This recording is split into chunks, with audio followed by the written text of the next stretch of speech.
Hey guys, I'm sorry we're late. I just had some technical issues which I've managed to resolve. So welcome to the stream, guys. Baggy's actually gone to the match. So that's why I'm covering for him today. So I'll be doing the watch along with you guys. It's Burton Ballers, if you don't know me already. So welcome to the stream, Elijah T, George, Courtney. So just going to go through the game. Apologies, we're going to go through the team beforehand. And so obviously we know the team. Bit of a surprise. I'm not sure where Saul Niguez is going to be playing in this. Bad news is that we all found out that COVID hit Kante. COVID has hit who else? Someone else has gone with COVID as well. Right, sorry, the match has just started actually. Lukaku, not a good start by Lukaku. What sort of welcome did Lukaku get, guys? Does anyone know what sort of welcome Lukaku got from the crowd? It'll be interesting to know.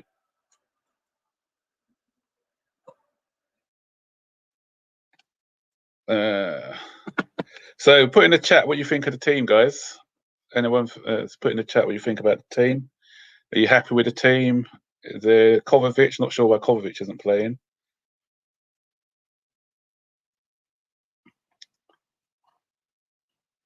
And stick in the chat what you think the score is going to be as well. So I'm just going to send out a tweet letting everyone know that this is back on.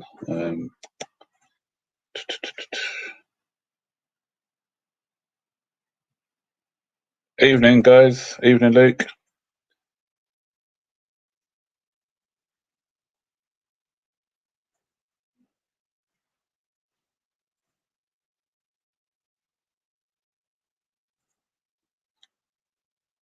Does anyone know what sort of reception Lukaku got? Because I just started watching the match a little bit late.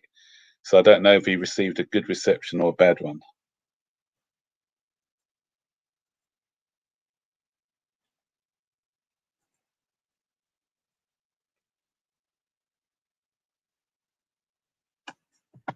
Looks like an all right lineup. We're playing 4 at the back. Yeah, that's a surprise actually. The 4 at the back.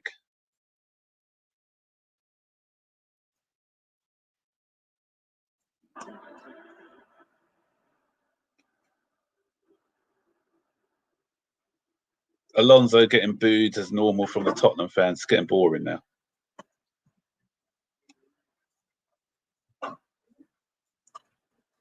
Tottenham have got a pretty strong lineup today as well with Son and Kane. 4-2-3-1. Okay. Lukaku needs to bag us a few goals, I think.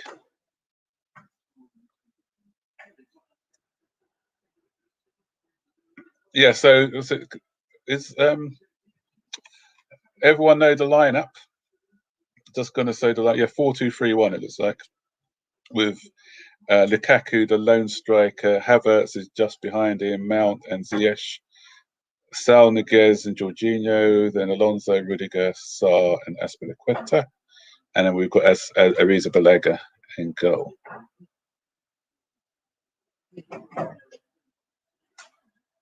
It'll be interesting to see how we play with this lineup, obviously, because obviously there's no other option, I don't think, because we're short of defenders at the moment. Thiago Silva is another one who's got COVID. The thing is, though, we've actually got less players than Liverpool, I think, because we can only name 5 players on the bench today, but Liverpool's match is called off, so it's just a bit silly. 4-4-2. I think Havertz is going. This looks like he's been playing in a 10 role, doesn't he? Was he up front with Lukaku? Come on, Alonso! Great steal. Good ball! Come on! Yes! Come on! Havertz! Oh, yes! It's an own goal actually. It's Sanchez. Alonso, great play by Alonso there. Fantastic. Come on, you Blues.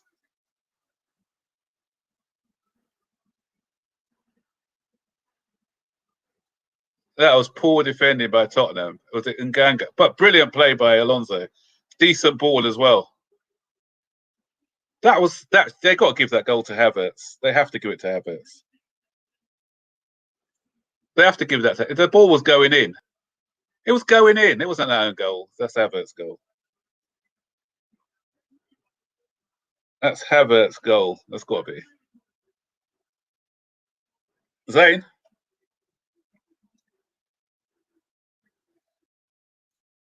I can't. I don't know. I can't help you with a stream, mate. I'm watching it on Sky, Luke, so I can't help you with a stream. So, yeah, great start by Chelsea. Excellent start. So that's good. Who's carrying an injury? Someone's got a knock on their hand. It looks like Havertz. Looks like Havertz damaged his hand there. Hopefully, it's not too bad. He looks like he's in a bit of pain, but hopefully he should be fine. 4:10. You're well behind, Elijah.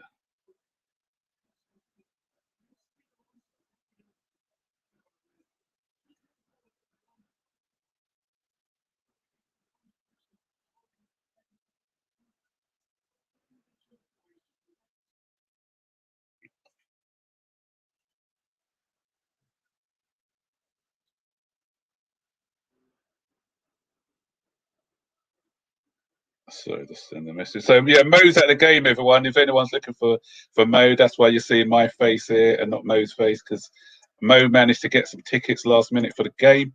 So he's there. So he's having a good time, enjoying it.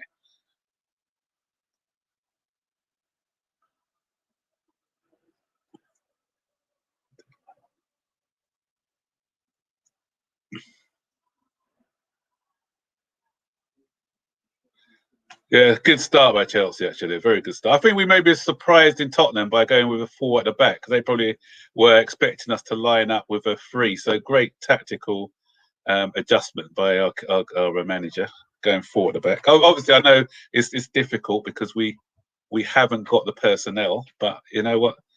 He could he had options, because he could have played Callum Hudson-Odoi as a right wing back, or Pulisic as a right wing back. But he's decided to go with a different option.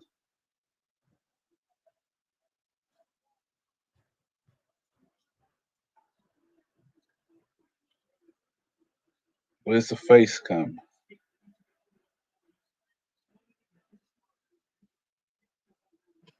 So what's your predictions, guys? Put your predictions in the chat for what you think the score is going to be.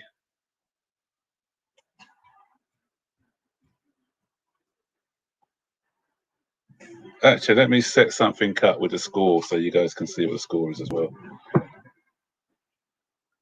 I got my boy Zane. So hi, Zane. There's Zaney.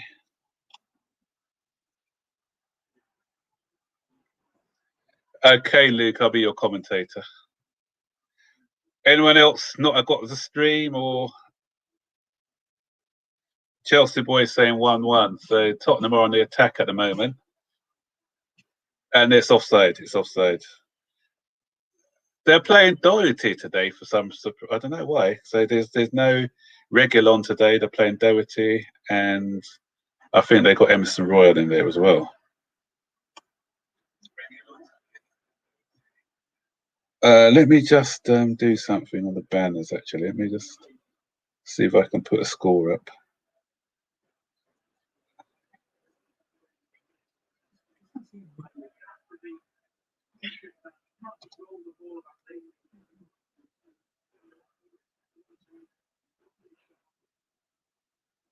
Can everyone see me, by the way?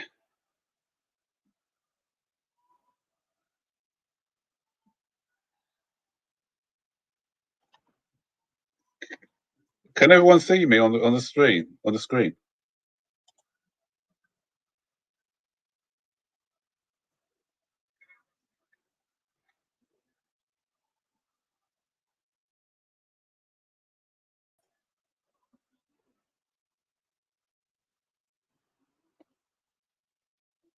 Oh, weird. Hmm? Can you see me now? Oh, people are saying they can't see me. Oh, okay. Something really weird going on here. I'm not sure what's going on. Let me just because I can actually see my face in the. Let's see if I can sort this out, guys.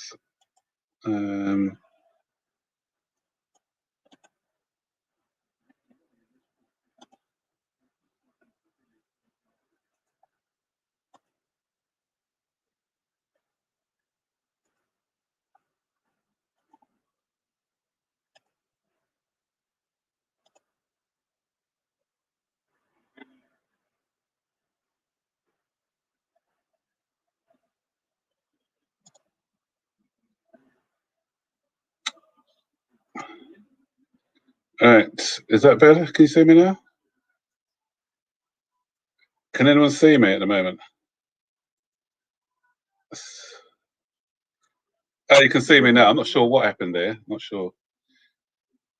Oh, right. Okay, I was just talking. It's just a black screen talking. Yeah. Okay.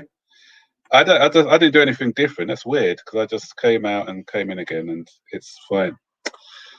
Right, I'm going to try and see if I can put the score up in a banner as well, just so that everyone knows what's going on. So let's create a banner.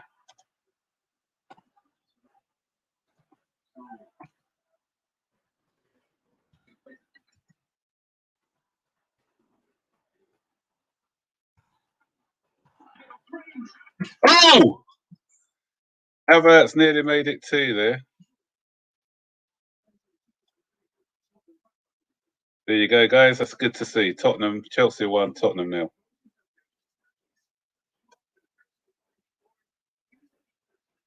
Oh, that was a good shot by Havertz. Nearly 2-0 there.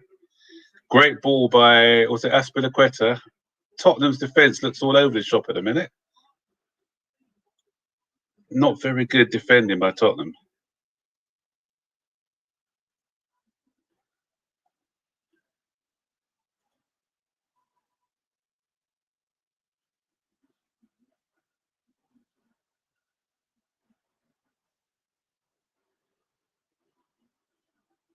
Okay, good. So Tottenham are under attack at the minute with Emerson Royal, and I know Son's got it in an attacking position at the moment. Ooh, great challenge by Malang Sarr. That's a foul. It's got to be a foul.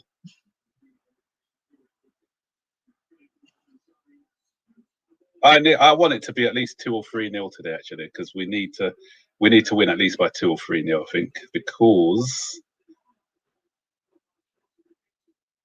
we got a second leg at White Hart Lane, or Tottenham Stadium, whatever it's called now. So if we can get a good win today, just put it to bed. I think the second leg is next week, so we've got no Skip's being dispossessed. Chelsea are moving similar to how we played against Liverpool. I think we're moving the ball around pretty crisply today. Here we go. Shoot! Ooh, no.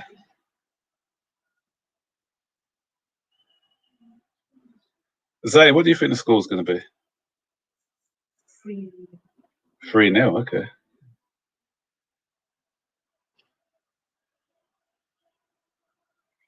Does anyone know what sort of reception Lukaku got? Can you put it in the chat, please?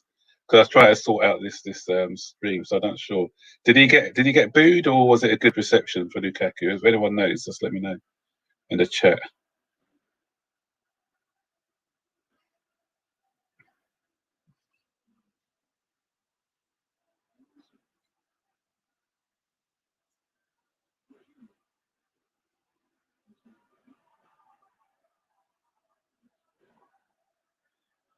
No one's in there for that cross.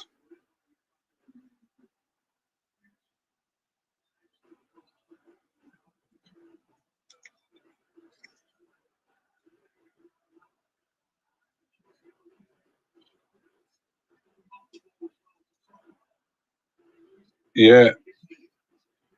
I think that Lukaku thing's kind of galvanised us because the last 2 games now we've been playing for much higher tempo.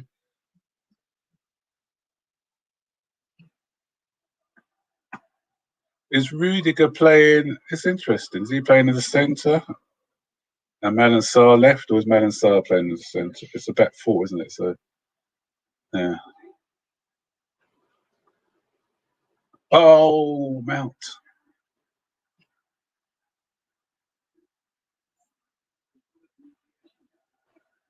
Mason Mount just had a shot blocked, corner.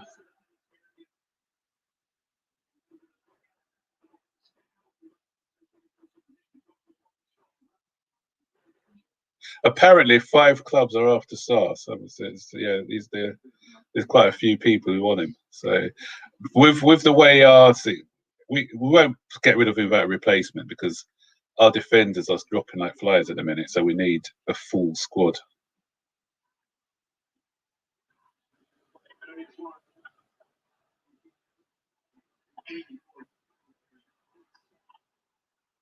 Oh, he wasn't booed. That's good. It's good that he wasn't booed. That's good.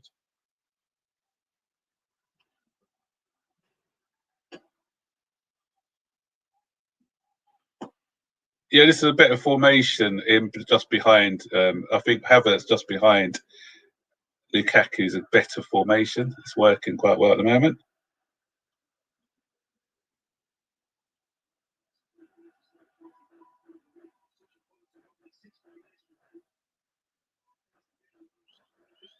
Tottenham really have not even touched the ball. We're passing it really well at the moment.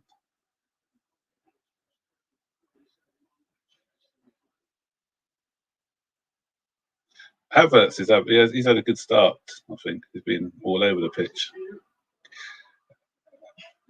Hey, how you doing, Boogeyman? Nice to see you in the chat. Sarr's got a good left foot. Yeah, he has. For me, Sarr, he just needs to concentrate more when he's defensively off the ball. But his left foot's pretty decent, yeah.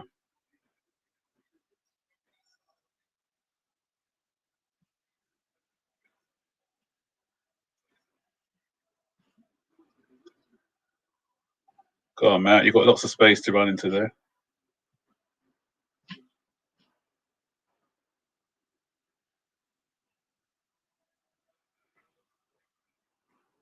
Great football, this is.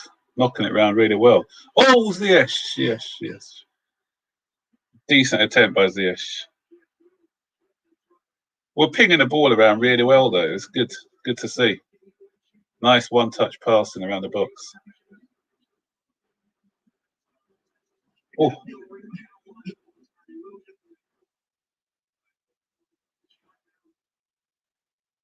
That just didn't dip. It just didn't dip enough. Good shot, though. Good shot by Ziyech.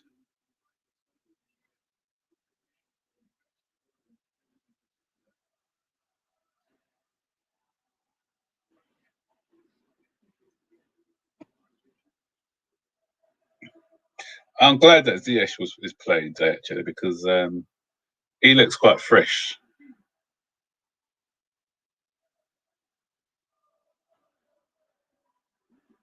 I think I got it wrong. A great time, showtime, because I think we're playing a 4 at the back anyway. So Rudiger's on the right side of the back 4, and Malang Sarr is on the left side of the back 4.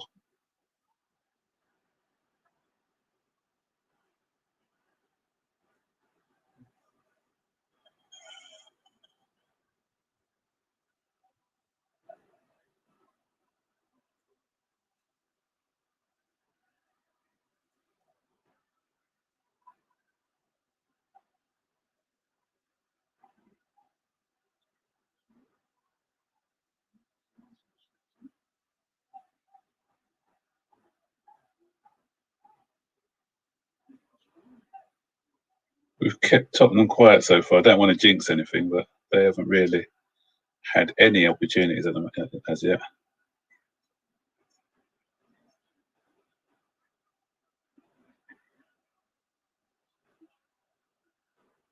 But who's playing right side then? Great time, showtime. Do you think? It looks like 4 because it looks like Aspie's going wide. He's hugging the right side. He's not tucked in. Aspie's not tucked in. He's more towards the right flank. That's why I think it's a 4.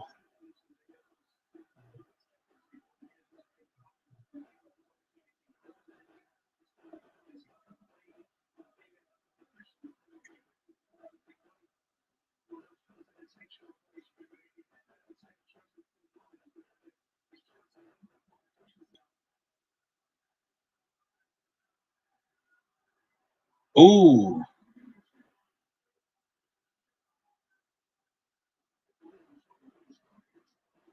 that's handball.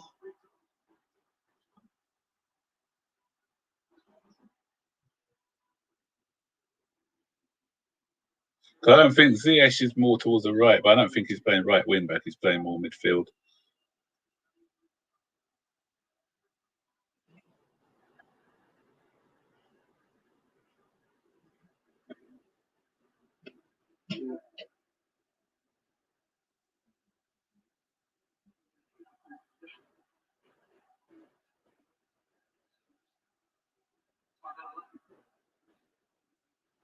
Yeah, I hear you, Boogeyman. Rudiger is playing decent today at centre back.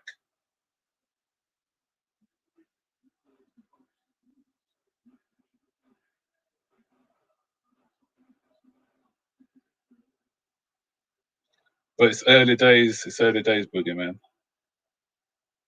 But so far, he's looked quite assured. 81% possession to Chelsea in the last 10 minutes. Tottenham 19%. But we just need to get that second goal. We have to make this possession count as well.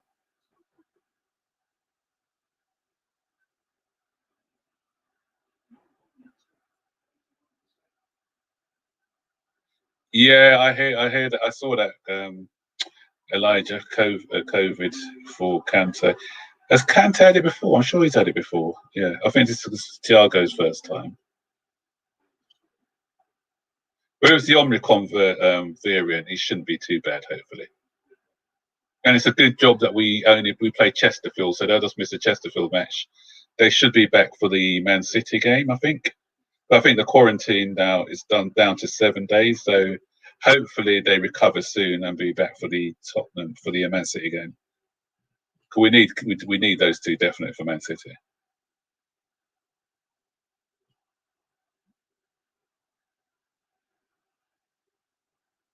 Yeah, Havertz has done it twice. Yeah, I think Kante did have it earlier on in the last last year sometime.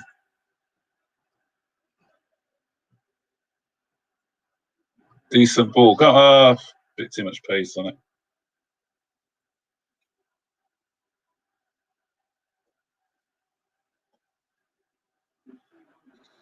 Yeah, so Spurs next week. If it's a 7 day period, they may be back for that because yeah, that's next week Wednesday, isn't it? So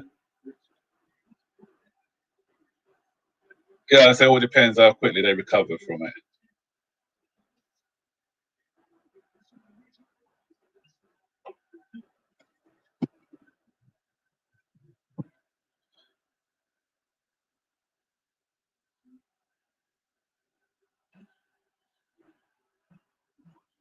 Oh no, no, no, no! Oh, good tackle, good tackle. Ziyech is playing well actually. Great recovering. That's something that he's improved on actually since he's been here. Is his ball recovery when out of possession. Great tackle. So that's a good tackle. Oh. No referee. That was a fair challenge. Free kick Tottenham here. Marcus Alonso just failed. I thought he was slightly late.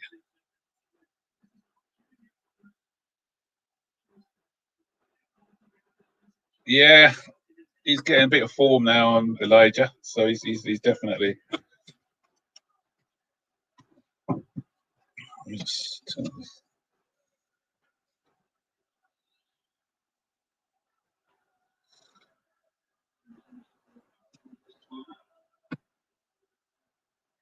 This is the first bit of Tottenham possession we've seen. I got a corner Tottenham.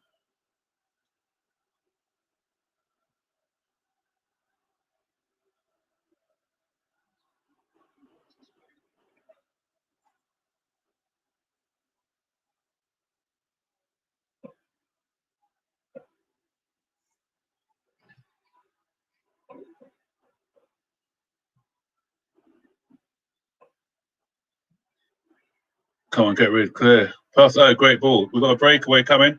Lukaku, come on, Lukaku. Show a bit of pace and power here. No. Ran out of space there. I wanted to see an Aston Villa run there, but he just miscontrolled it a bit, Lukaku.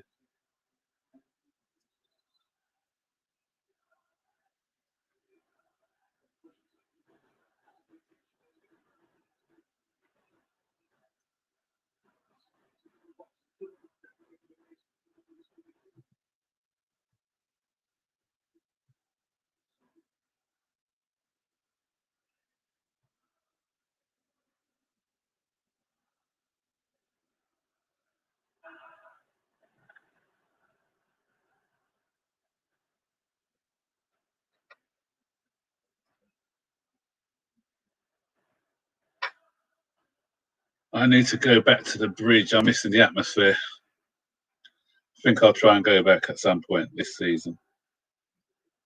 Just waiting for all this COVID nonsense to die down.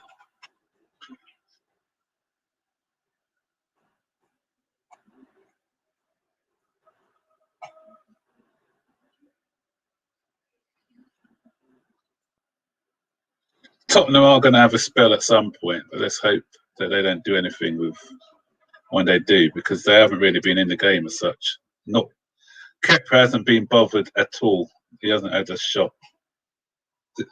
Tottenham haven't had a shot on or off target.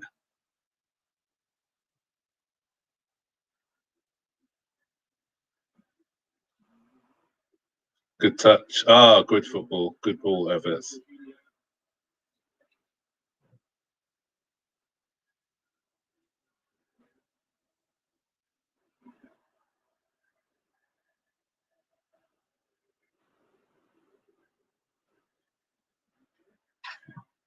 You can always tell when Alonso's got the ball because the Tottenham fans are just booing him all the time.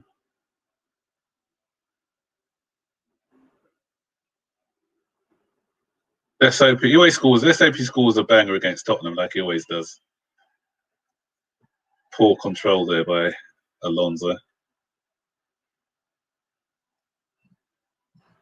The game's kind of settled down a bit now. Tottenham are getting a bit more into the game, but it's still mainly Chelsea.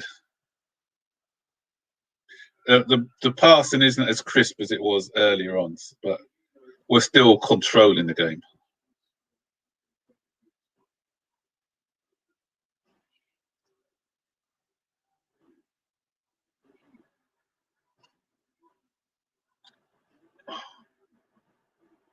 Oh, come on, Sol.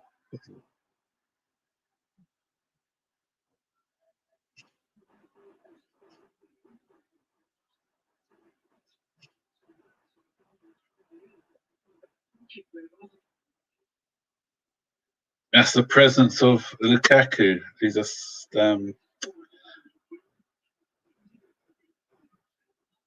see. Lloris could have easily caught that with, but Lukaku's presence made him punch it instead. So we need to start getting some crosses in for Lukaku.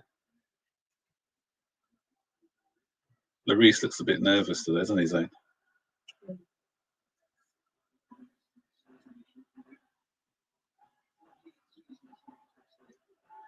Tottenham are playing a very low block. They're not pressing us. They're willing to sit back in two banks of four at the moment. Look, Conte was always a counter-attacking type of manager anyway.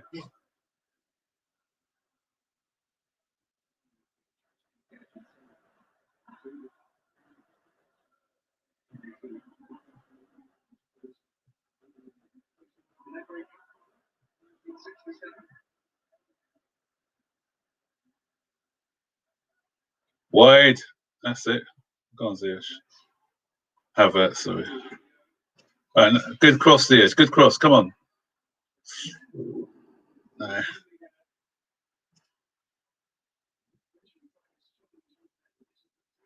I don't know about Elijah. Conte needs Alonso to win the league.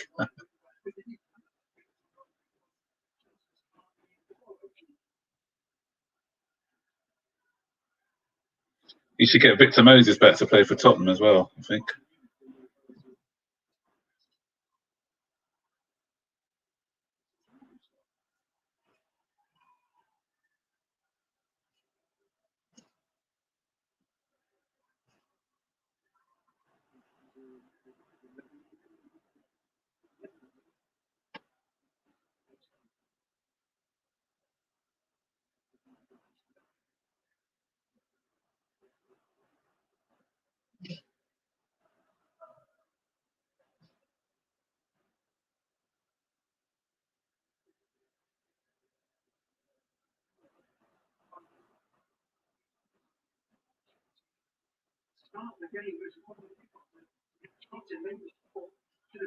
All right, come on, Mount.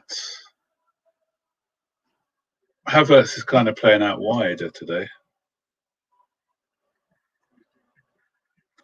I prefer Havertz more in the middle, to be honest, because he hasn't really got that pace to get past this player. It's like a bad bruise. He's plastered up, isn't it? His finger. Did he get stood on? Thing? I think he got stood on, didn't he? Right, corner to Chelsea. Come on, let's do something with it.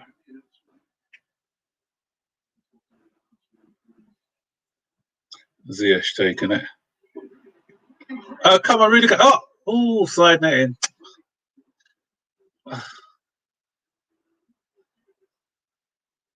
Bad marking by Tottenham. Really good. Could have done better there, was it? Oh, the Tottenham defender just about got a. He was lucky, actually. He didn't even know anything about it.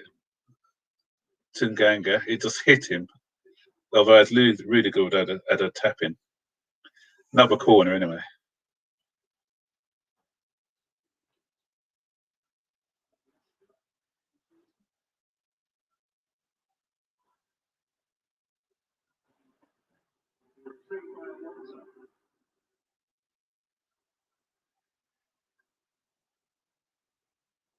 Come on, Ziyech, just put in a decent cross.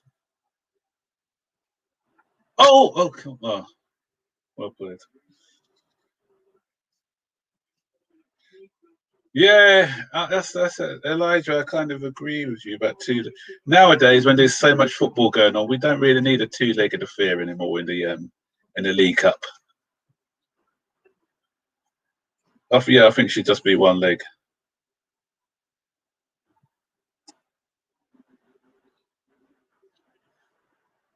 I'm glad Doherty's playing because he's rubbish.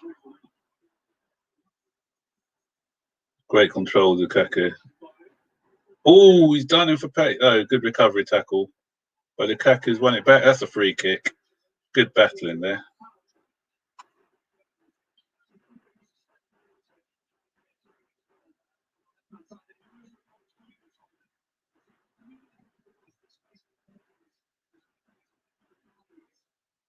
Lukaku's looking hungry today. That was a decent recovery tackle there, wasn't it, Zane? By Sanchez.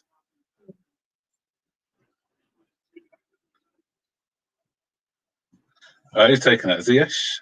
Let's have a good one. What is it just from? No, it's too. You can't have. Yeah, it's too far out. It's too far out for a direct.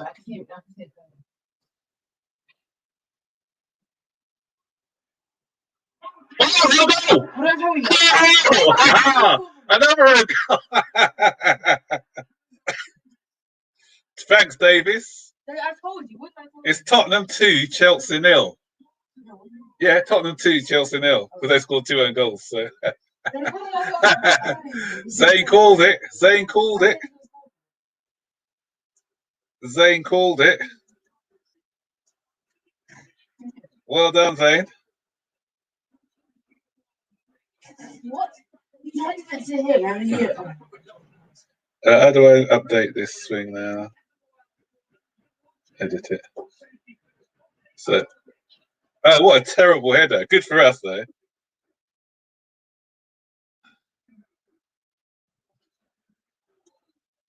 There you go, guys. That's what I love to see. Chelsea 2, Tottenham 0. Get in. Zane called it. That was awful. 2 own goals. They just love it, though. Spurs, it seems to come to yes, League. I agree with that. Right, if we score another one just before half time, that'd be good. I remember, I think some of you guys are too young to remember. I was at a game where was it 1-0 to us and Aaron Rob or 1-1, I think it was.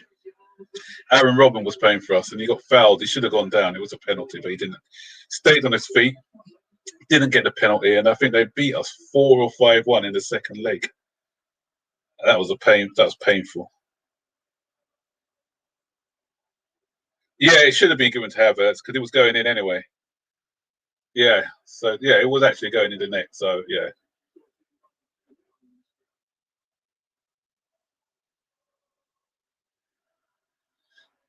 We need to, while we're on top and they're demoralised a bit, we need to try and hit them with a couple more goals, I think.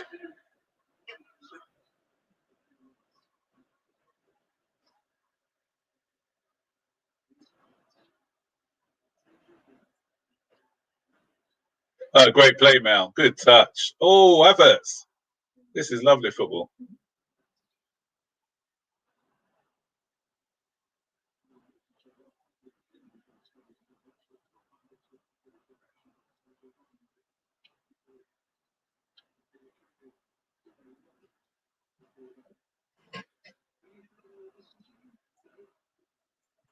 What? There are commentators trying to take the goal of Havertz, saying it should be an own goal. But no, it was going into the net. If it's already going into the net, you've got to give it to Havertz. If it wasn't going into the net, then that's different. What's this? Thankfully, Thomas Tuchel is in charge. That kind of performance won't happen again, Max. Yeah, we're hoping so. Hoping so. I can't remember who was the manager when we got beat 5-1. Actually, I'm trying to think who it was. Oh, it was Ranieri. It was under Ranieri back. Was it Ranieri? Yeah, I think it was Ranieri was the manager back then. Big up, JJ. Hope you're well. Obviously, you should be well. Looking at the score, 2-0 at the moment, so that's good news for us.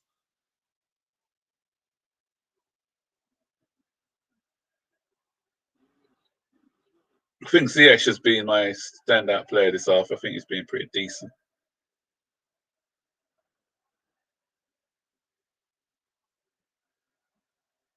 And Rudiger, bearing in mind he's playing in the right centre back, I think he's been solid as well as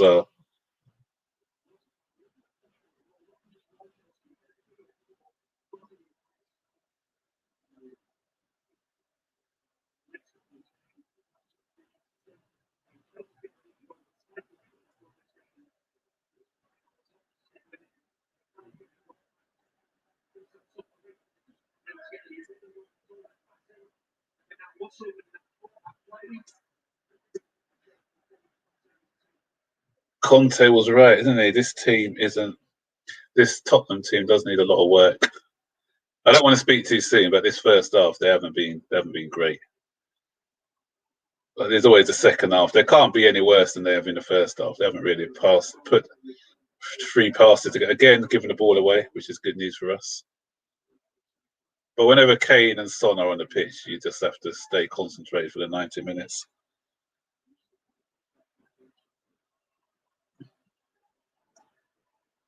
But their defence, I just think, are not great. Having said that, oh no, that's poor. That's weak, guys. That's weak challenging in the midfield there. Oh no! Oh no! No! No! No! No! Oh, Kepa's dropped it. Is that a free kick?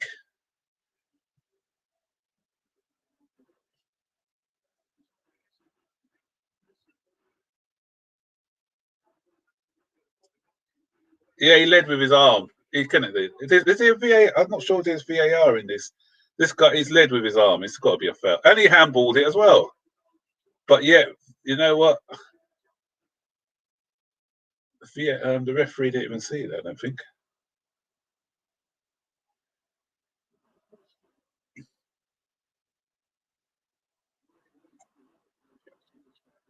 From where I am, the crowd doesn't look like it doesn't sound like a Tottenham Chelsea game. We're 2-0 up. But the crowd is pretty quiet today, which is surprising. I thought the crowd would be more up for this game. It's pretty quiet at Stamford Bridge. Come on, Mo. I want to hear you shouting. Get the crowd going. Oh, really good. That's a terrible pass. Go on, Alonso. Alonso's been good, actually. Alonso's been very good this half. That's a good ball. That's a great ball. What a ball.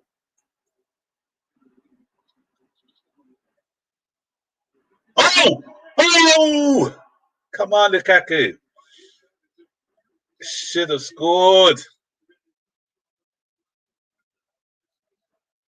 Great ball again by Ziyech. Brilliant ball. Great cross. He's being too deliberate there. Ah, Lukaku, you should have scored there. You could have redeemed yourself. Ah, a better contact on that is 3-0. Oh no, Havertz not looking good. Havertz has gone down.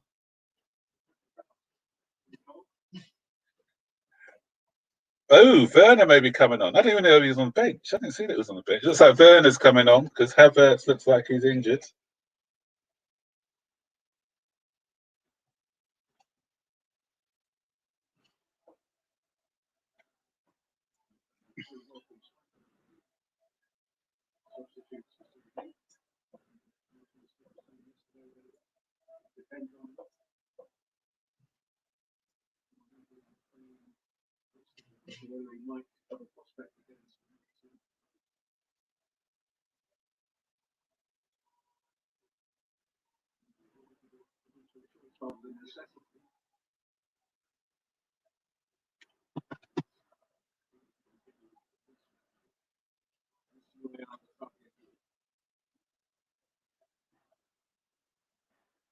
Where's Sal playing?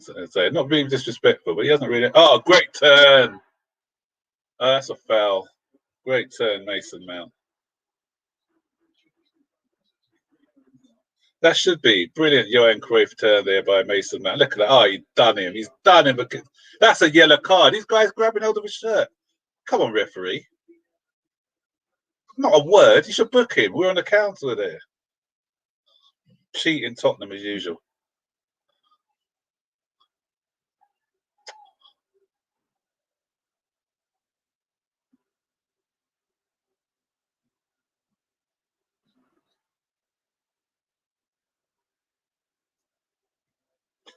Oh, it is so. Okay.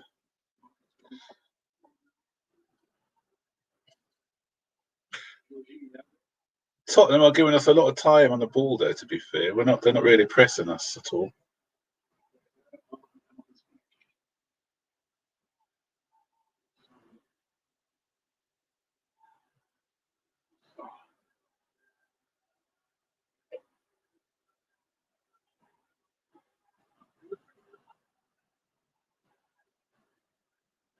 Good cross in Lukaku. That's decent. No one in the great tackle, great challenge. Oh, who was that who done that retrieve and tackle? Was that Ziyech? We got Mr. Abramovic in the stream. I pay Conte to do an insight. Agent Conte. Thanks, Roman. Appreciate that, mate.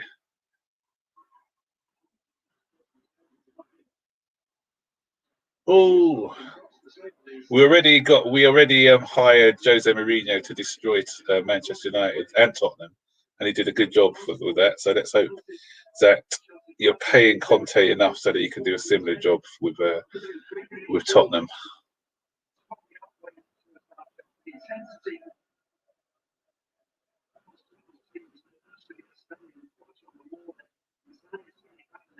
Good to see Reece James there today.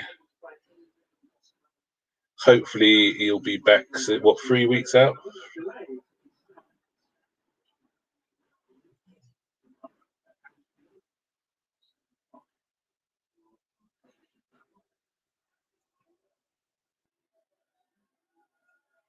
I see what Liverpool are doing. They're trying to get their people back from the African Nations Cup, pretending that their players have got COVID.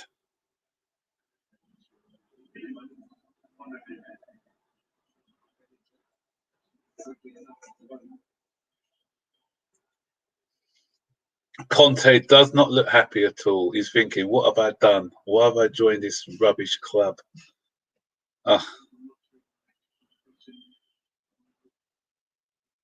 He's looking at his release clause now, seeing how much money he can get if he walks away.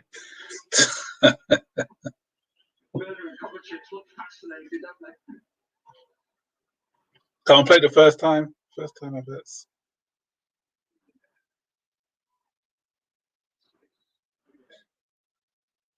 Soft free kick, referee. Come on. Looks like it'll be 2-0, guys. 2-0 coming into the second.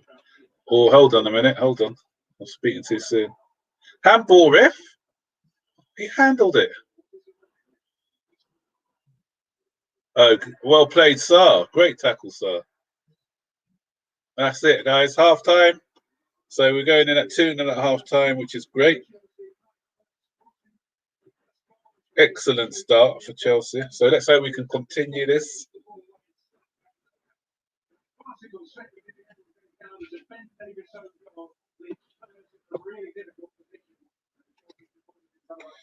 And let's see if the boys are coming on for a half-time chat. Let's message them.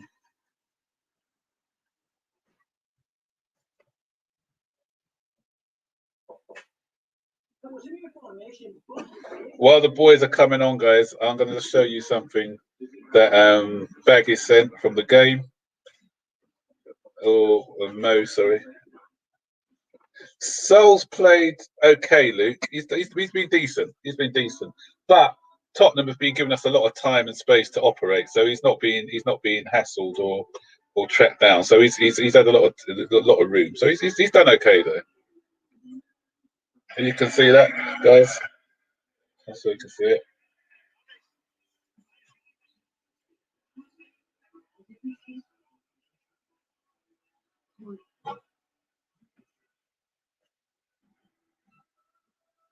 Just a little message from Mo there, and I'll just. Julius has come on. Hey, Julius, how you doing, mate? Good. How are you? I'm all right, thanks. I'm all right. I just showed the fact. I just showed him something. This is from Mo. Yeah. Yeah.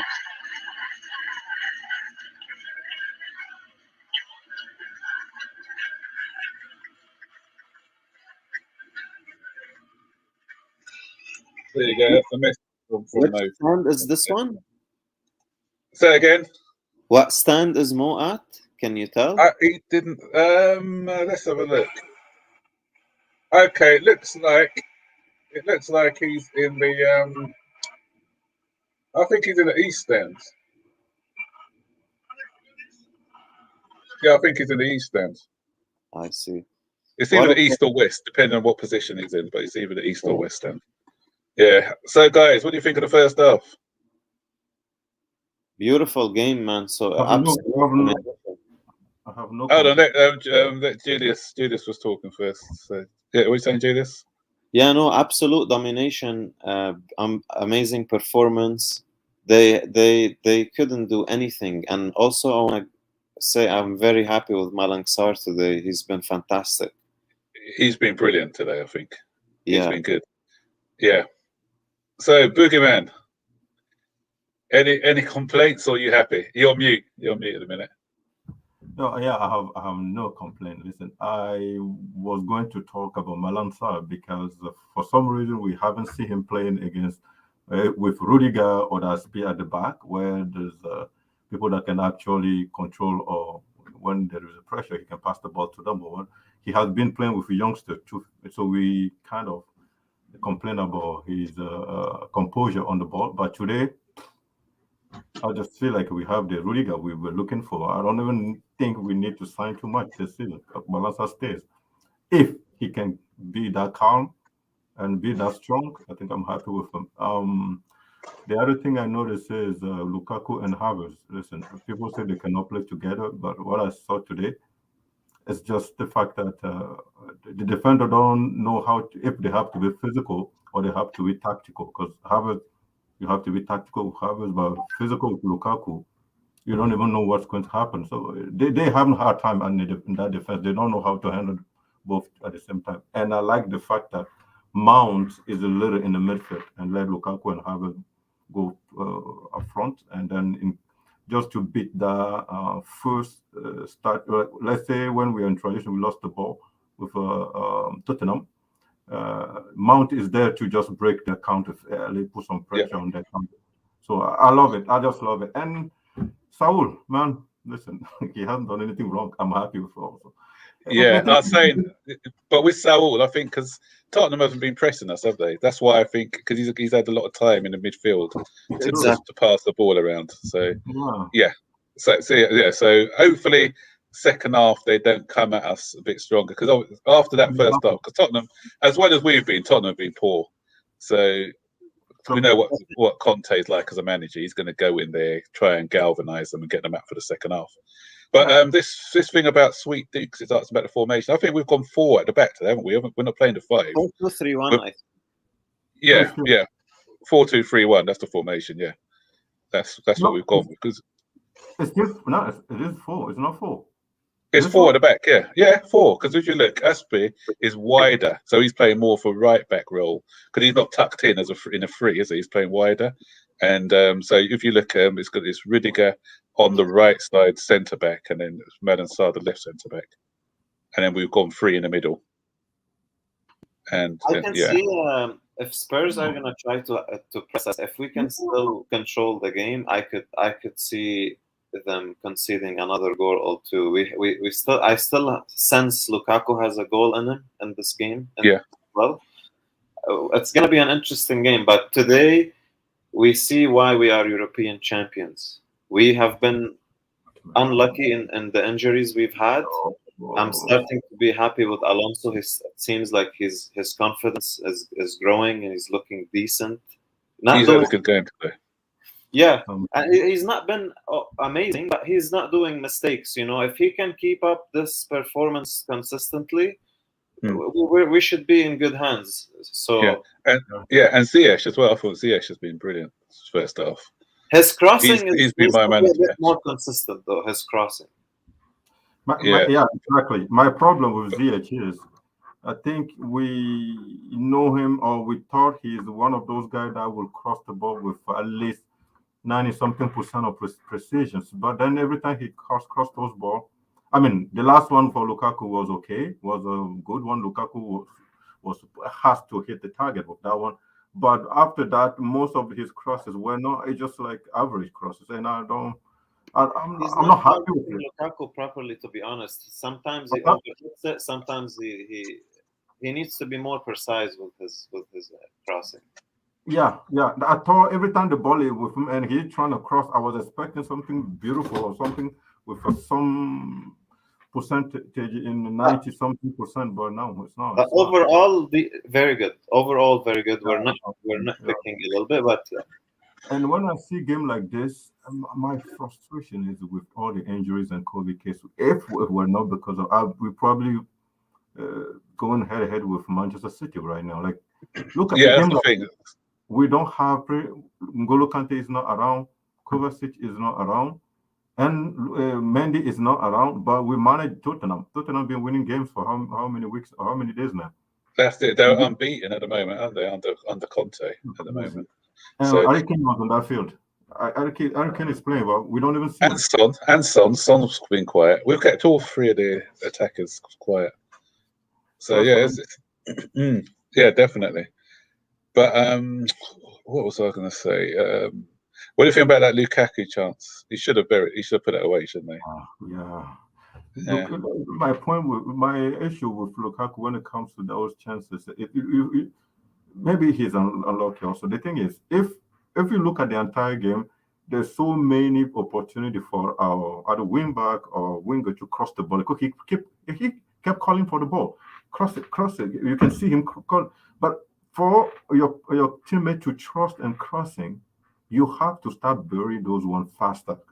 Like if he wants to score that one, you will see the next will come because they trust him to bury those ones. But every time they cross and it's not going in the goal, it has to come back. Then people don't cross. They keep moving the ball around, which I don't. He has to start really, really putting those away, or he will never gonna get any cross.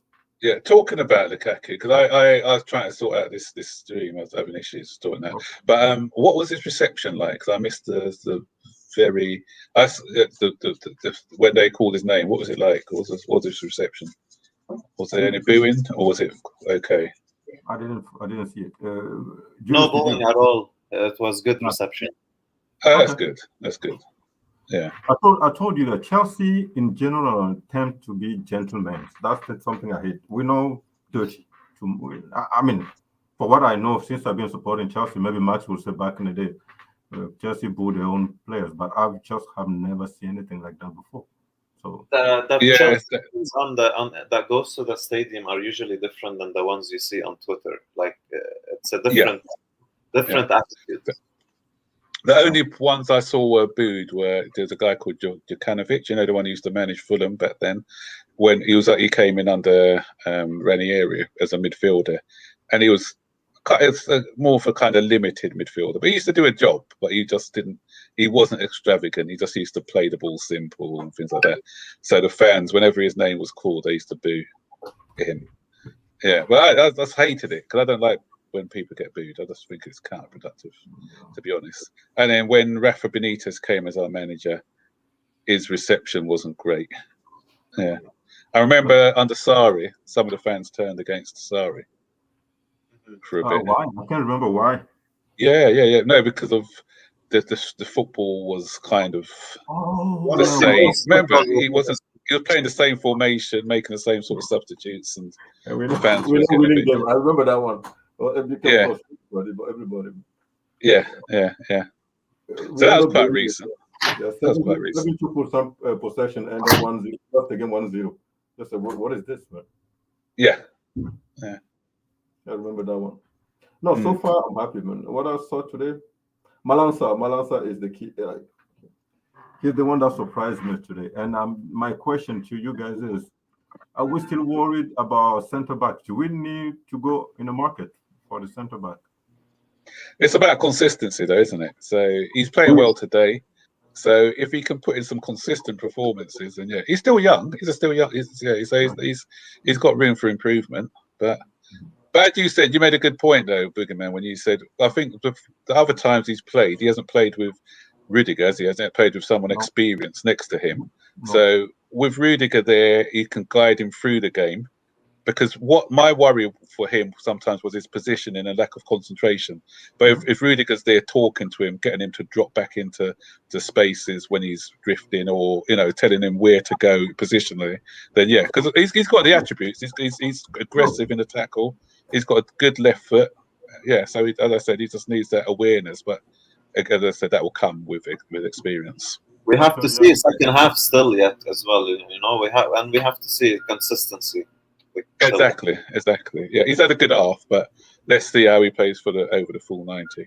Also, you said something, Max, a very good point.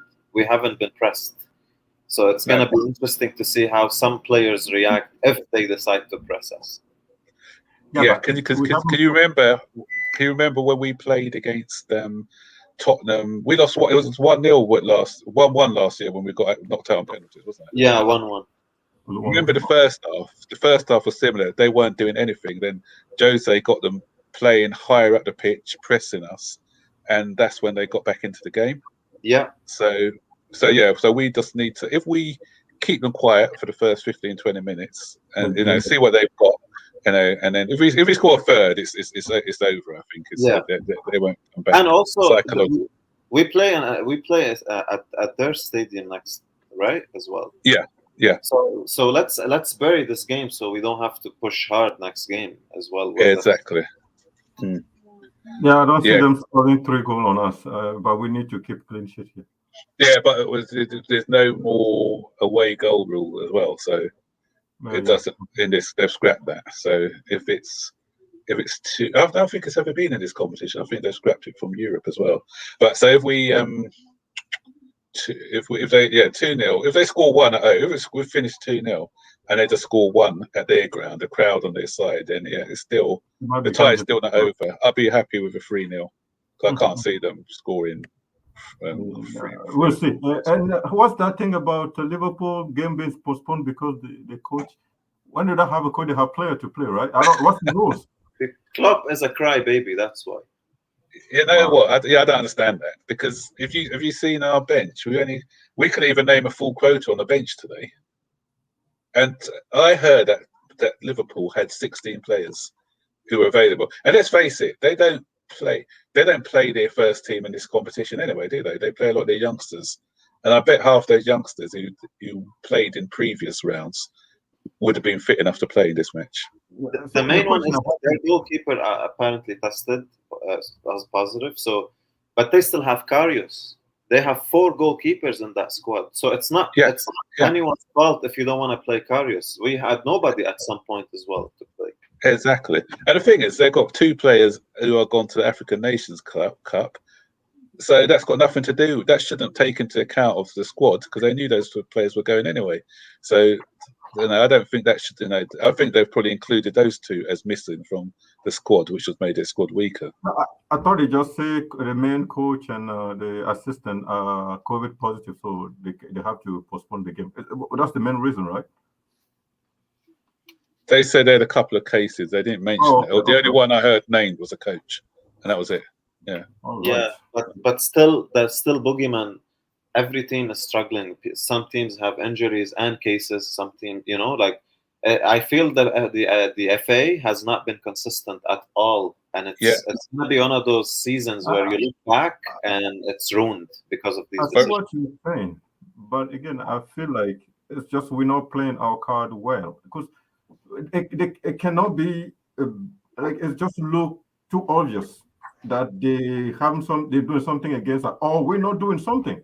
Because they cannot just why would we postpone all those games and not postpone our game when we have 7, 8 players? Yeah, I know it's not. There's something not right. Yeah, I just don't see that happening. They're not that stupid. I feel like either we're not doing our due diligence, we're not reporting our case properly, or we're not going through the proper. We just sit down in our home and complaining instead of get our lawyers to call them and call their whatever that thing is. They used to you would have to call it FA and just discuss with them. We have this. That's how I feel. I just feel like we're not doing something. It cannot be that obvious. It doesn't make any sense to me. Second half was starting now anyway, and automatic. What Tottenham are doing, they're pressing high up already. If you look in the first half, they're dropping off, but now they are pressing us. So it's going to, they're 0-0, so they can press us in second half. Oh no! Shit, wow. Yeah, Conte has told them to press us this half, I think. Yeah. So because they were sitting back, definitely they're sitting off us in the first. Now we're going to see if Malang Sarr is there or not, if he has it or not. Yeah, they've already started a lot brighter. They've done more in this first 2 minutes than they did in the whole first half. Scary. Yeah, so it'll be an interesting one. Okay, I'm going down to watch the game on my TV. So I will come back in 45 minutes. Will you be there? Are you doing a post? I'll do a post. Thanks much. Well. Take it easy, man. Okay, cheers, Booger, man. See you soon.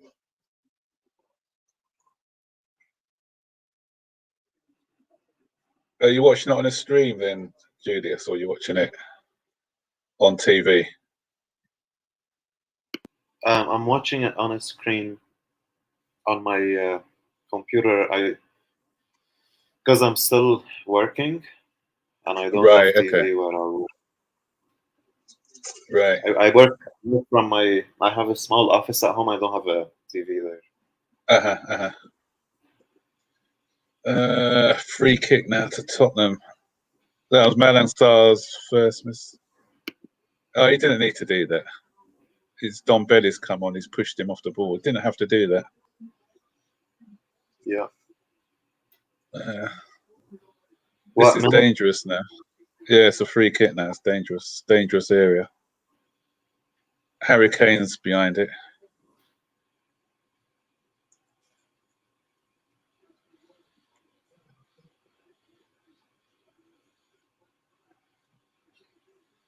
I didn't see that change, Swoopster. You said, is Kai off?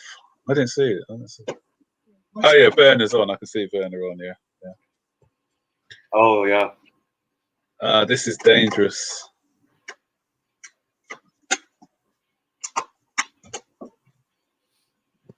We need to survive the beginning, like the first couple 20 minutes. If we can contain that pressure and hit them in counters. Mm-hmm. Oh, good save, Kepa. Decent.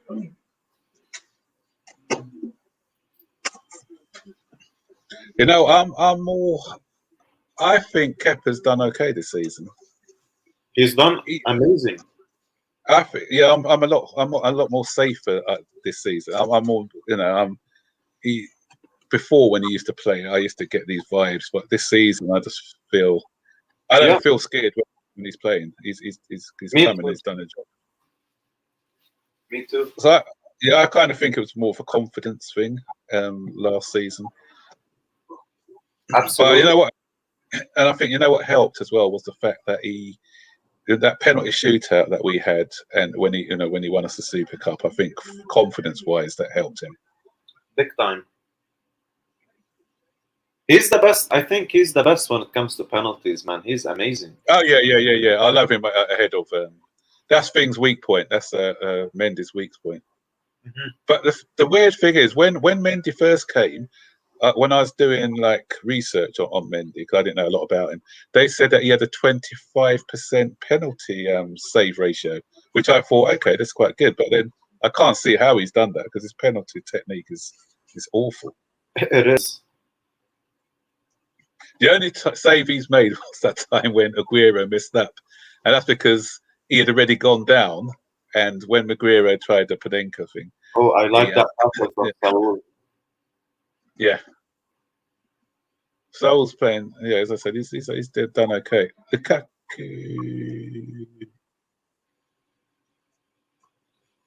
Hope he scores today. Yeah, I hope so. He needs that goal for himself as well. Yeah, that'll be the redemption complete, I think. It's nice to see what's his name back as well. He had COVID as well, didn't he?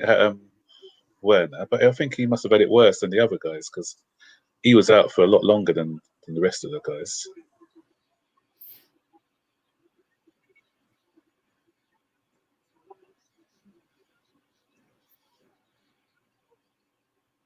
Oh, they've taken off a defender. They've matched us, I think, 4-4-2 because Don Belle's come on, replace the defender.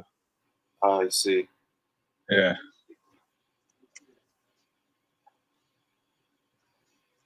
Which defender went off? Was it Watson? No, Watson's still there. Davis? No, Davis is there. Davis is still there.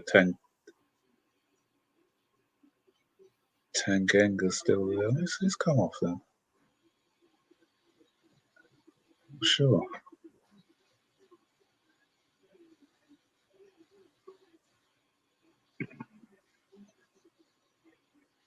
Could he?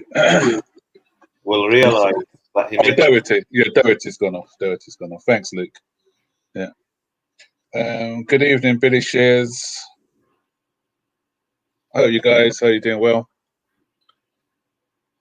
If you're coming here late, I'm covering for Mo today. He's gone to the match. He managed to get some tickets. Good ball. Come on, Werner. Come on, Werner. Oh, come on. Look, that was Werner. Oh, was it Ziyech? Oh, Ziyech. Sorry, Ziyech. It's got to put more. I know. I was just looking. It did look like Werner for that. He's got to put more on that. He's got to put more on that. I'm behind That's you. Werner. Yeah. Oh, right. It's a little bit behind me because I was just streaming. Yeah, has to do better than that. He's got to put more on that. Oh, what minute are you on? This is really bad, man. Oh my god. He's got to put more on that, hasn't he? He's got to put more. Why don't our players shoot in front of goal? Because Hudson-Odoi does that as well sometimes. I just really wish that they were more deliberate. Havertz too. Yeah. It's like they want to place it rather than just get their boot, just get their boot behind it and give it a bit of power. This is where we get punished sometimes when we have these are clear-cut chances. Like you have to put these on like properly, and this is what happened against Brighton. This is what happened against Burnley. We got punished many games, dropped so many points because of things like that. Yeah, exactly. Even if you make the goalkeeper make a good save, that's like a routine save. Exactly. If he's hit that hard enough and the goalkeeper's made a brilliant save, fair enough. But yeah, that's weak, man.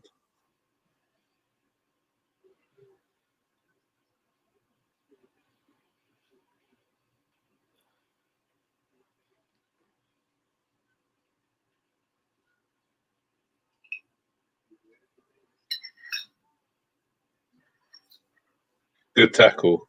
Well played, Saul. That's excellent.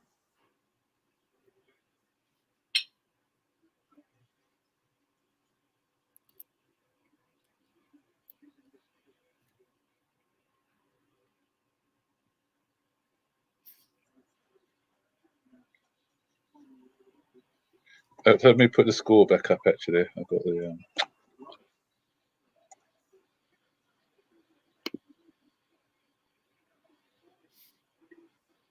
You cannot teach finishing. That's the problem. Yeah, you've either got it or you haven't. That's an instinctive thing. This is Werner now. Come on. Offside. It's a bit late.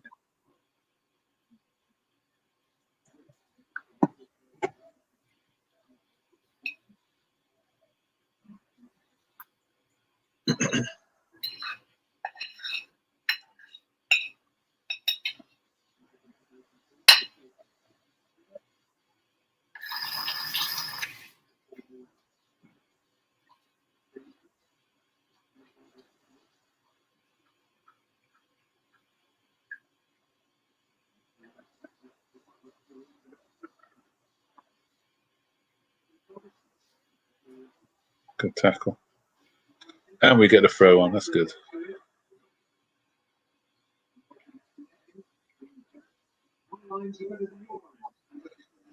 Kane's going to have at least one chance today, though, isn't he? I can't see him going 90 minutes without having at least one shot. Yeah. We need the third. We can't Yeah. Goal.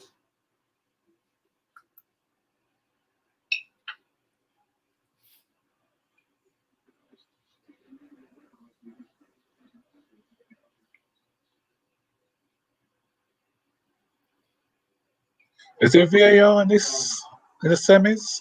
I know there wasn't any in the quarterfinal. I'm not sure.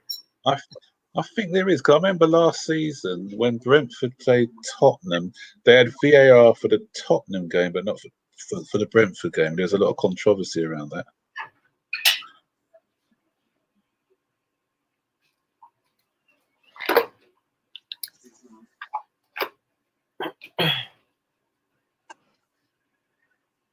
That's a foul on Saul, I thought. What the hell?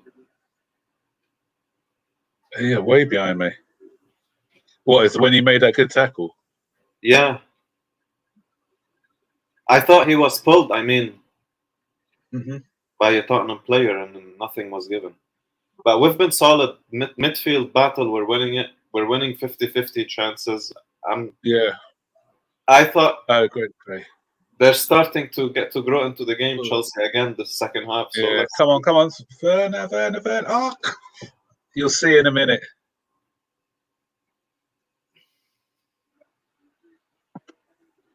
You'll see in a minute Werner's miss. It wasn't a bad miss, but again, not hitting the ball hard enough. Oh, come on, guys. VAR is being used, it's being implemented for this. Yeah, that's what. Thanks, Luke. I did think so, because that's what happened last season as well. They used it in the semi-final. Oh, yeah, I remember last time we played Tottenham when Harry Kane should have been offside, and they didn't do the VAR. The referee didn't flag it. I think we beat them in the second leg anyway, so it didn't matter.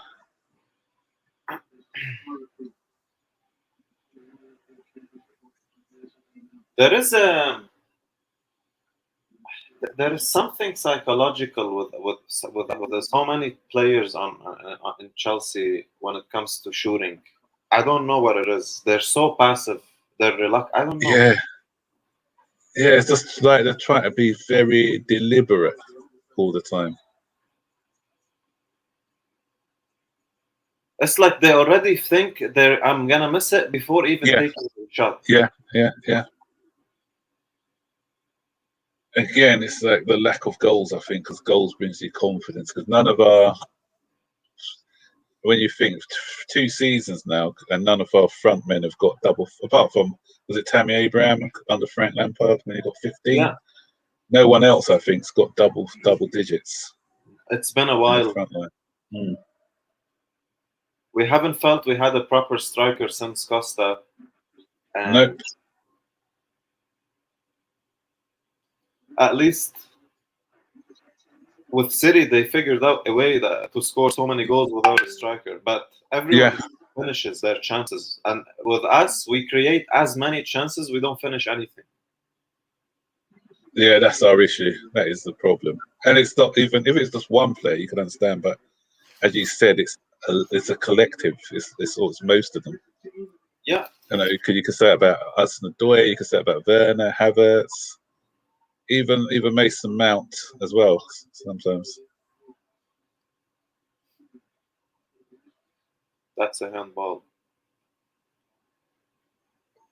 Luke, I agree. Broja looks like he's going to be a no-nonsense striker. Well, let's say when he comes back to Chelsea, he doesn't become passive. Because sometimes you see players who are good at the alone clubs, when they come back to Chelsea, they don't look the same. Come on. Oh, Werner. Oh, that's a better shot, better power, but that was decent. That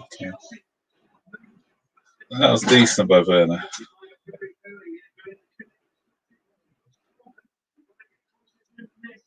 Was that close? Oh, that was close, wasn't it? Very close. Just needed a bit of bend on that one. Ooh. Came off it. Sar's got a yellow. I think. What did he do to Kane? Kane's gone down. Like, what's happened there? Get out, Kane.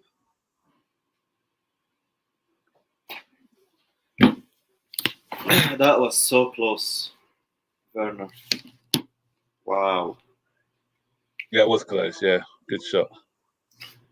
See, stuff like that I don't mind, because he put a lot of power in it. He got a bit of bend on it, and it was just, it was a good effort. It wasn't like a weak effort. There is power in it. If that was on target, could have been a goal. But when they showed it with kind of hesitance, that's my issue. Yes. Because Havertz had a chance in the first half. He should have buried it, in my opinion. And Ziyech now, and the Werner one. It seems in their head listening this before he's shooting. Where's Kane being hit? Was it on his nose? On his nose? You can't miss that nose though, can you? It's big enough. I feel bad for Kane, but at the same time, as a professional footballer, if we put our rivalry aside, he's a very professional football player. Oh yeah. He just destroyed his career having faith in a team like Spurs. But you know what? When he signed that 5-year contract, you've got to know what Levy is like. Levy is not a chairman who's going to let you go on the cheap. So a promise from Levy doesn't mean anything as far as I'm concerned. Yeah, No, I'm saying it's his own fault, because he shouldn't have signed such a long contract. He should have just signed a 3-year contract at the most, I think. 100%. But he was naive, I think. He's like, I'm doing Spurs a favor, and he was just, I'll be able to go, and they're gonna make money off of me. Yeah. But you got to look at history though, because if it's Chelsea haven't got an issue, because you saw that with Hazard and people. When if someone wants to leave Chelsea, we don't make it difficult for them to leave. Yeah. But Tottenham, throughout look at the Modric, you only have to look at the Luka Modric situation when he wanted to join Chelsea, and other players as well with Levy. It makes it difficult. Even Eriksen had to wind his contract down before he can leave. Mm-hmm. So Kane's been at the club for long enough, and to see all this happening, oh, that's bad by Alonso. Come on, oh, you made up for it, Alonso. Good so much. Yeah, as I said, he's got to see that, and he's got to recognise that Levy is not that sort of person who's gonna, he's out for himself really. Not he's not looking at the welfare of the player. It's just. I don't know. It's a little bit unfortunate to see a prolific striker like Kane most likely finishing his career without a single title. Yeah. Unless he gets his move at the end of this season. If Tottenham don't win anything this season, then they may let him move. Do you think City would pay 100+ mil for a 30-year-old almost? I don't know. They're doing better without a striker at the minute, so they probably think they don't need him. Yeah. I also Kane doesn't have much pace. What a ball! Oh, Come on, Werner, you got to finish that. What happened? No, he didn't. No, he didn't. What, the ball by Ziyech was a peach. What a ball by Ziyech. He's got to score, Zane. He doesn't chip it from there. Come on. And that's a weak thing.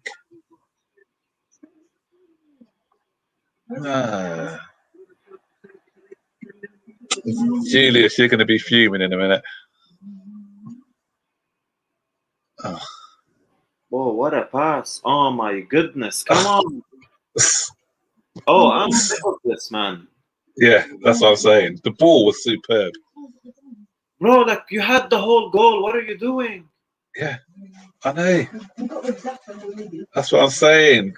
We should be 3-0 up. We have 3 chances to be 3-0 up. I bet Tottenham are going to score their first effort on goal. Well played, Lukaku. That's brilliant, Lukaku. That's a free kick, isn't it? How's that not a free kick? Played really good. What a ball from Ziyech. Oh, my goodness. That was a superb ball. That's what I expect from Ziyech. Yeah.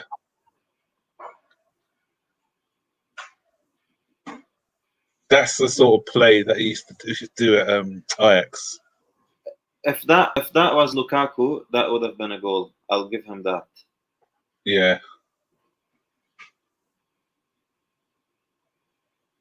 That's a foul, man. How is that on a foul on Lukaku? I know.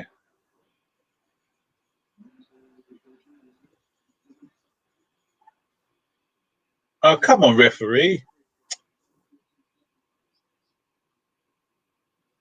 We're way better than Spurs, honestly. We are way levels. You'll see another foul on Lukaku. I bet it was Kane who'd have given that free kick.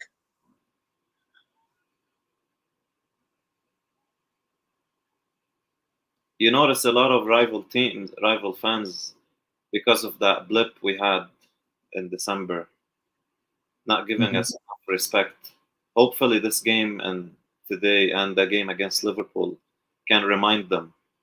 Yeah, but what is it? We're getting our players back. Oh, yeah. We're getting our players back to full fitness, and that's what it is. Yeah. Someone made me laugh today. They said that Pep Guardiola was moaning about December that they had a crisis, a COVID crisis. But they had 2 players out, I think. But one week they had Walker out and who was the other player? I think it was Walker and no, not Diaz. It was Foden or somebody like that. Or Grealish. Foden and Grealish, that's it. But he doesn't. Foden and Grealish, was out for a couple of games, and then you had Walker and somebody else out for a couple. But they didn't have them all out at the same time like we did. They don't even start these guys though. That's the thing. Yeah, exactly. I think De Bruyne was out again, but again, when De Bruyne was out, nobody else was out with COVID. He was the only one at that time. They have players on the bench was worth 100 mil. That's the difference. Yeah. But I said if they had injuries and COVID like we did, if they had like 7 or 8 players out, they wouldn't have coped. Well, we saw what happened to them when Liverpool won the league. They had a lot of injuries. I think De Bruyne was out for the season. We saw what happened. And Laporte as well, and then they crumbled. Exactly. I don't think we are not. We have a. I've said it before. We have a very strong first 11. We just don't have depth. That's depth, yeah.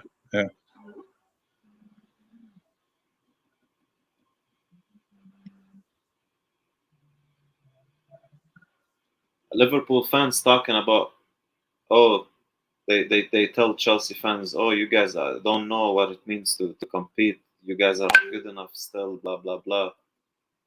Come on. But they need to shut up because last season, when they missed Van Dijk, they capitulated. And even if you look at when they had the couple of injuries in midfield against Tottenham should have thrashed them about 5-2 that day. They made them look ordinary. Then they went and lost to Leicester. Yeah. They've dropped now that they've had their injuries now and their COVID. They've only picked up 1 point out of the last possible 9 points. They've picked up 1 point. Honestly, they're 2 points. Sorry, 2 points. 1 against us, 1 against Tottenham. They're so lucky they didn't lose against us home and away this year. They are so lucky. Yeah. Come on, Sol. Wrong decision, Sol. Corner. And the funny part, people give Liverpool so much respect and look at them in such high regards compared to how people look at our team when we've won more since Klopp came. But you know what? It's the media. The media have a love affair with Liverpool. Yeah. Oh, okay. Loftus Cheeks coming on.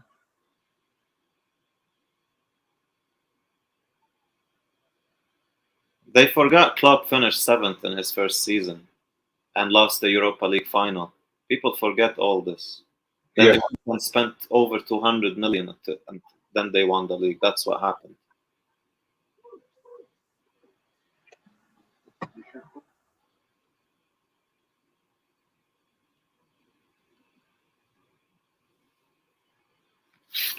But as you said, the season they won the league as well, because when you look, Chelsea were in transition. Manchester City had a lot of injuries, and they had zero pressure on them. If Manchester City had put them under pressure, then I think that they'd have buckled. Exactly. What City has been doing this year is not normal, and they're also very fortunate that they haven't suffered in terms of injuries or anything. If you take City out of it, it's a fantastic season. Like, it's a very competitive league. City is just something else with their depth and luck as well. They should have. They've had a lot of luck as well. Yeah. The Wolverhampton Wanderers game, where they got a penalty, which wasn't. Yeah. Yeah. That's like 6 points in total could have been dropped. Yeah, and even that one where Southampton didn't get the penalty. Mm-hmm. Where the red card was rescinded, which was the right thing to do, because Walker shouldn't have been red carded, but it should still have been a penalty. They were concentrating so much on the red card, but it was still a foul. It was a foul, but it wasn't a sending off offence. And in the end, Southampton got nothing. Yeah, if we want to look into all of these details, we could say also Chelsea against Brighton, we should have won that because of the referees. Just like City has won 3 points because of referees. Yeah. The key here. Go on.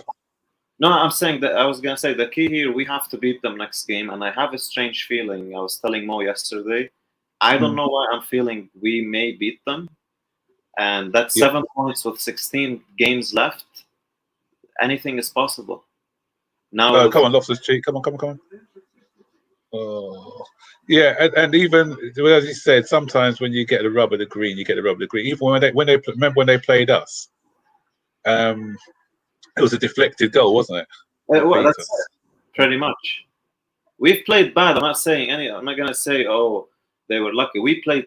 I think tactically, Tuchel got it wrong that game. We were so timid, but they couldn't do much as well until they scored that deflection.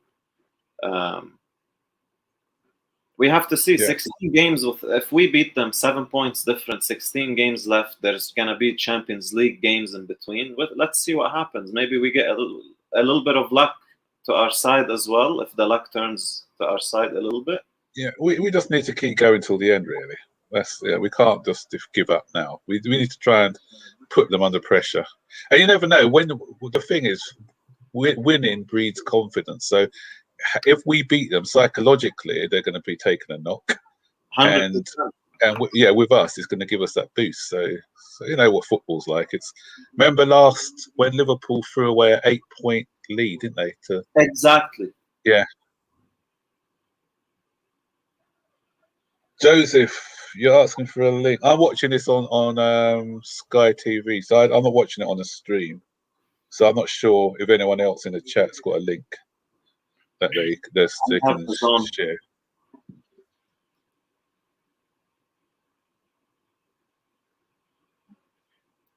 You guys don't have the zone in the UK, right? No.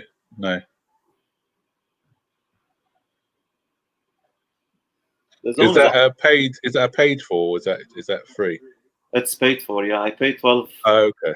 $12 a month, Canadian dollars. And that lets you watch any match, does it? We get that. We get everything. Yeah, we get Champions League, League Cup, Premier League. Okay.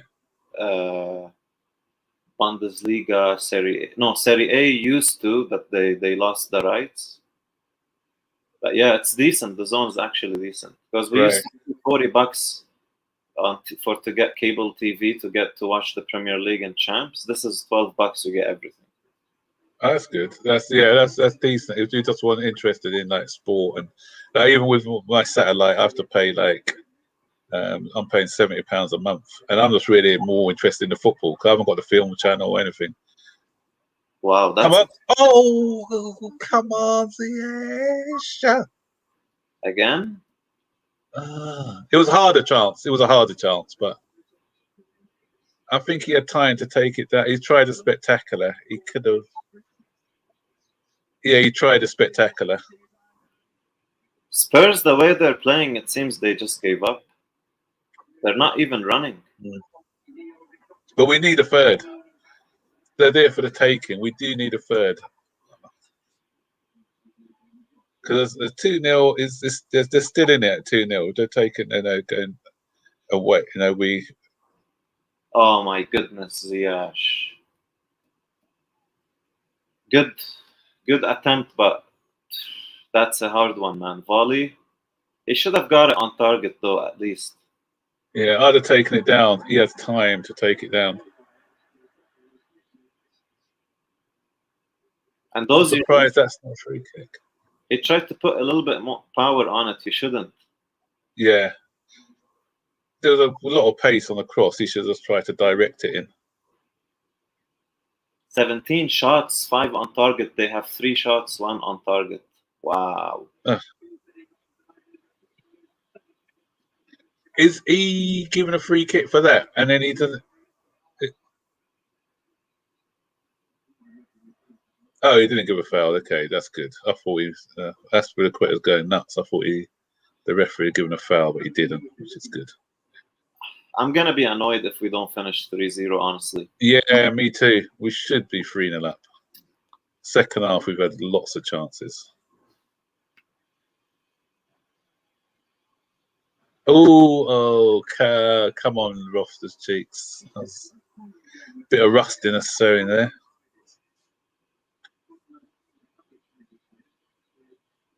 Rudiger, what an animal. Yeah. Did you hear the news that he may be renewing his contract? Is he? That's the latest I heard, that Chelsea have had some positive talks with him. and they feel that he may renew. I heard because Rudiger. Madrid pulling out, it seems they didn't come to an agreement with him. Right. No, that's what I was hearing today, that they, because apparently Real Madrid have cooled their interest as well, and Bayern are not going to be able to afford what he's asking for, unless PSG go for him, maybe as a revenge for us getting Silva. Oh, Pulisic, I'm down for Pulisic. Yeah, Pulisic is in.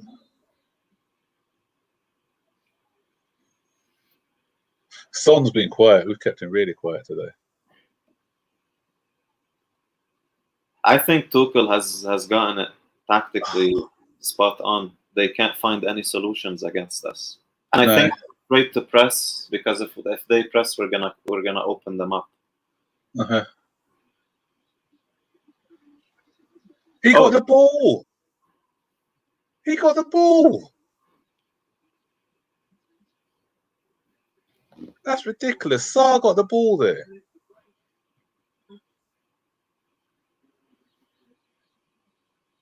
If they score for me, I'll be fuming.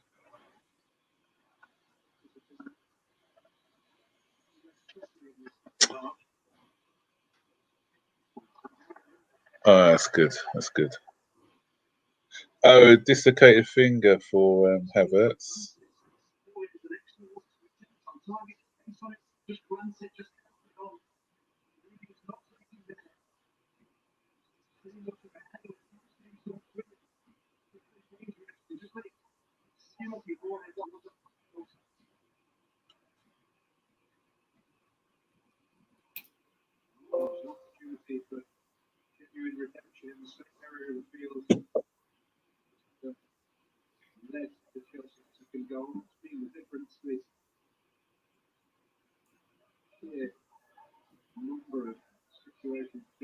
Right, we're down to the last 10 minutes now. A late third goal would be sweet. Yeah.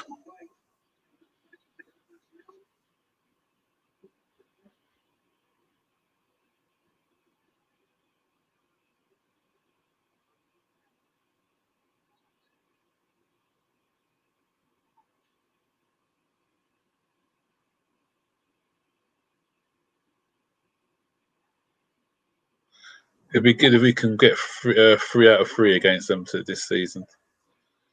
If we win, we got them at Wednesday. Then we played them after Man City, don't we? So yeah, that's one team that no matter how good they are, I'm always a lot less stressed when we play them. The only factor today or this season now is Conte. That's the only thing that yeah. Although a couple of times under Pochettino, they got the better of us, didn't they? Twice, I think. When Dele Alli, both times, wasn't it? Remember they beat us 5, was it? We were bad though, as well. Oh, we were poor. Yeah, we were. Yeah. We still beat them in the cup though. When we were we beat them. Was it 3-0? 3-1, I think. 3-1. Yeah. Even though they were favourites, and then when they also there is the game when we came back from 2-0 at home. That's right, and Hazard scored that goal there. That's when they should have been down to about 7 men. Yeah, that was a nice game. It was one of those. Yeah, the fact that we stopped them from winning the league, that was great. Sharp goals. Why did he sub Saul and Ziyech? He's just freshening things up. That's why I think he's made those substitutions. Honestly, I don't blame Tuchel. Sometimes I don't agree with his substitution, but when I look at it, he doesn't have many options, and he's also trying to protect the players. That's right. Yeah, exactly. We've had a lot of injuries, so we don't really want to unnecessarily burn players out. Yeah, like against Liverpool, he kind of killed the game with his substitutions, but at the same I thought so, yeah. Yeah, but at the same time, like, what else can he do? He doesn't want to risk too much as well. Yeah. Yeah, after the subs, yeah, we lost a little bit of the momentum, I thought. But... Yeah. We controlled the game, I think, but the game was the momentum was that even both teams in a way. But we had more control with the game. We had more possession. And I think that's what he tried. He's like, if we can get a winner, which we could have. It was a pity that Mason Mount shot in the second half didn't go in. Oh, great plays. That's no, you got to play that earlier, Cover. You should have played it slightly earlier.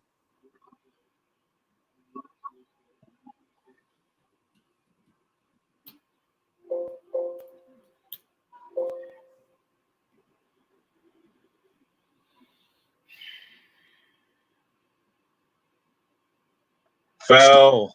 Oh, we got one this time. Alonso time. Come on, Alonso always scores against Tottenham. Yeah. Oh. Yeah, they boo him. They hate him so much. Yeah, they're always booing him and they're calling him murder and all that sort of stuff. So, you know why they hate him? Because he always scores against them. I think he scored more goals against Tottenham than any other team in his career. I think he scored at least 6 against them, I'll say. Yeah. He's a professional player, Alonso. He gets a lot of stick and you never hear anything from him. Yeah, the thing with he's got some good attributes, but he can't help being, he wasn't blessed with pace, was he? And if you're not blessed with pace, there's just not a lot you can do about it. Yeah. He's clumsy. Defensively, Yeah. he's clumsy. Come on, it's got to be a goal. Oh, no, not this time. Off the wall.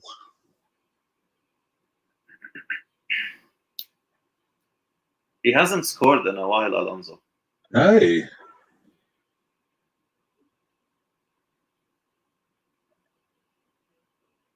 Do you think we have a chance in champs? Are we among the teams that should be in the conversation this season? For who, sorry? Champions League? Yeah, I think so. We're the current champions, and I just think that if our players can all come back fit, and we don't have no more big injuries, then I still think we've got a chance. Yeah. If we can somehow avoid Bayern, then I think we have a chance. Yeah, so yeah, you need a bit of a kind draw as well. So we should, on paper, we should be getting past Lille in the next round. So if we I even fancy us over 2 legs if we play Liverpool, to be honest, and Manchester United. I fancy us against both of those. Oh yeah, no, I think we're better than Liverpool. We've played them twice this year. We were the better team in both games. Yeah.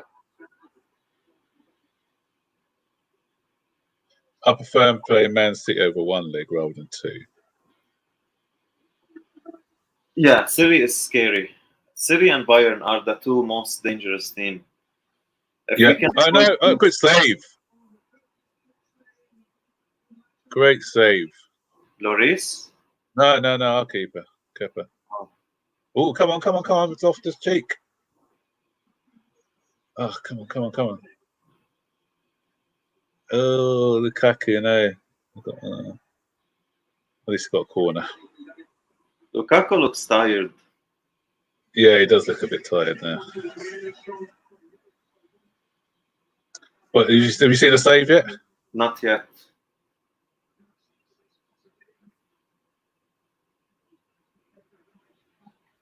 Oh my God.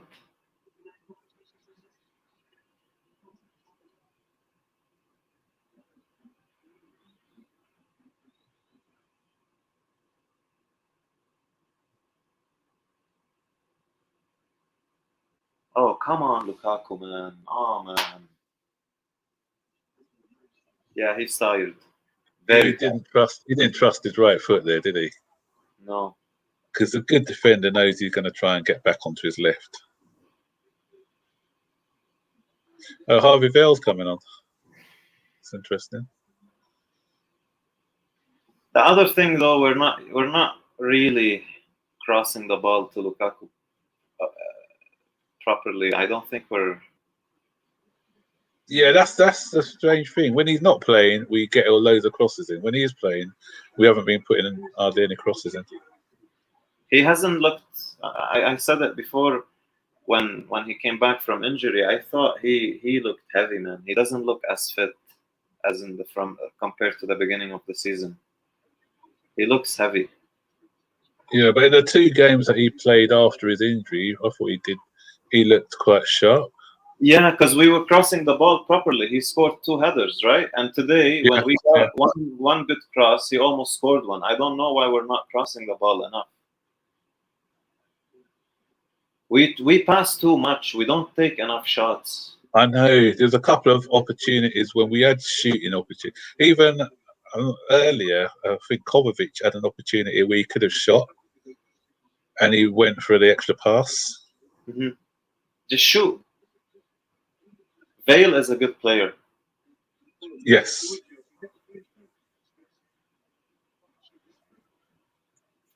So the thing's gone back to a right back then. Pulisic has gone to right back, has he? Looks like it's a. Floppy. Oh, well played. Got out of it. Come on, guys. Are they trying to give Tottenham a goal? Come on.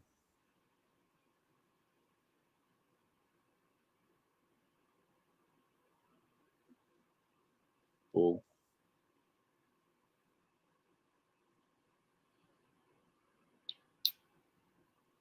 Jorginho hasn't been great.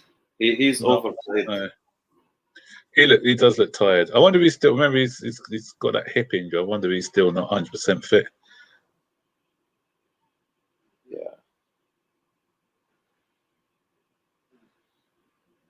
What is that, Rudiger? Yeah, it was poor, wasn't it? Him and I'm a bit annoyed. 2-0 is good, but still, man. Yeah, it should have been better. Should have been better. Tottenham were so poor. Should have been 3-4-0, honestly. Yeah. That's the thing. We are our worst enemy, to be honest. Mm-hmm. Yeah, we should be going up to their ground next week with the game sewn up, really. Yeah. Now they score 1 goal, let's say, at their home game. They're back, basically. Exactly. Also, don't forget Conte is a very smart tactician here. He will know what he's done wrong this game, and he'll try to do something different next game. Yeah. But I wonder what Tuchel's going to come with again, because I think he surprised him with a lineup today, the 4-2-3-1 lineup. Yeah, that's Tuchel textbook though. Yeah, a good ball. Come on, get a good cross in. Get a good cross.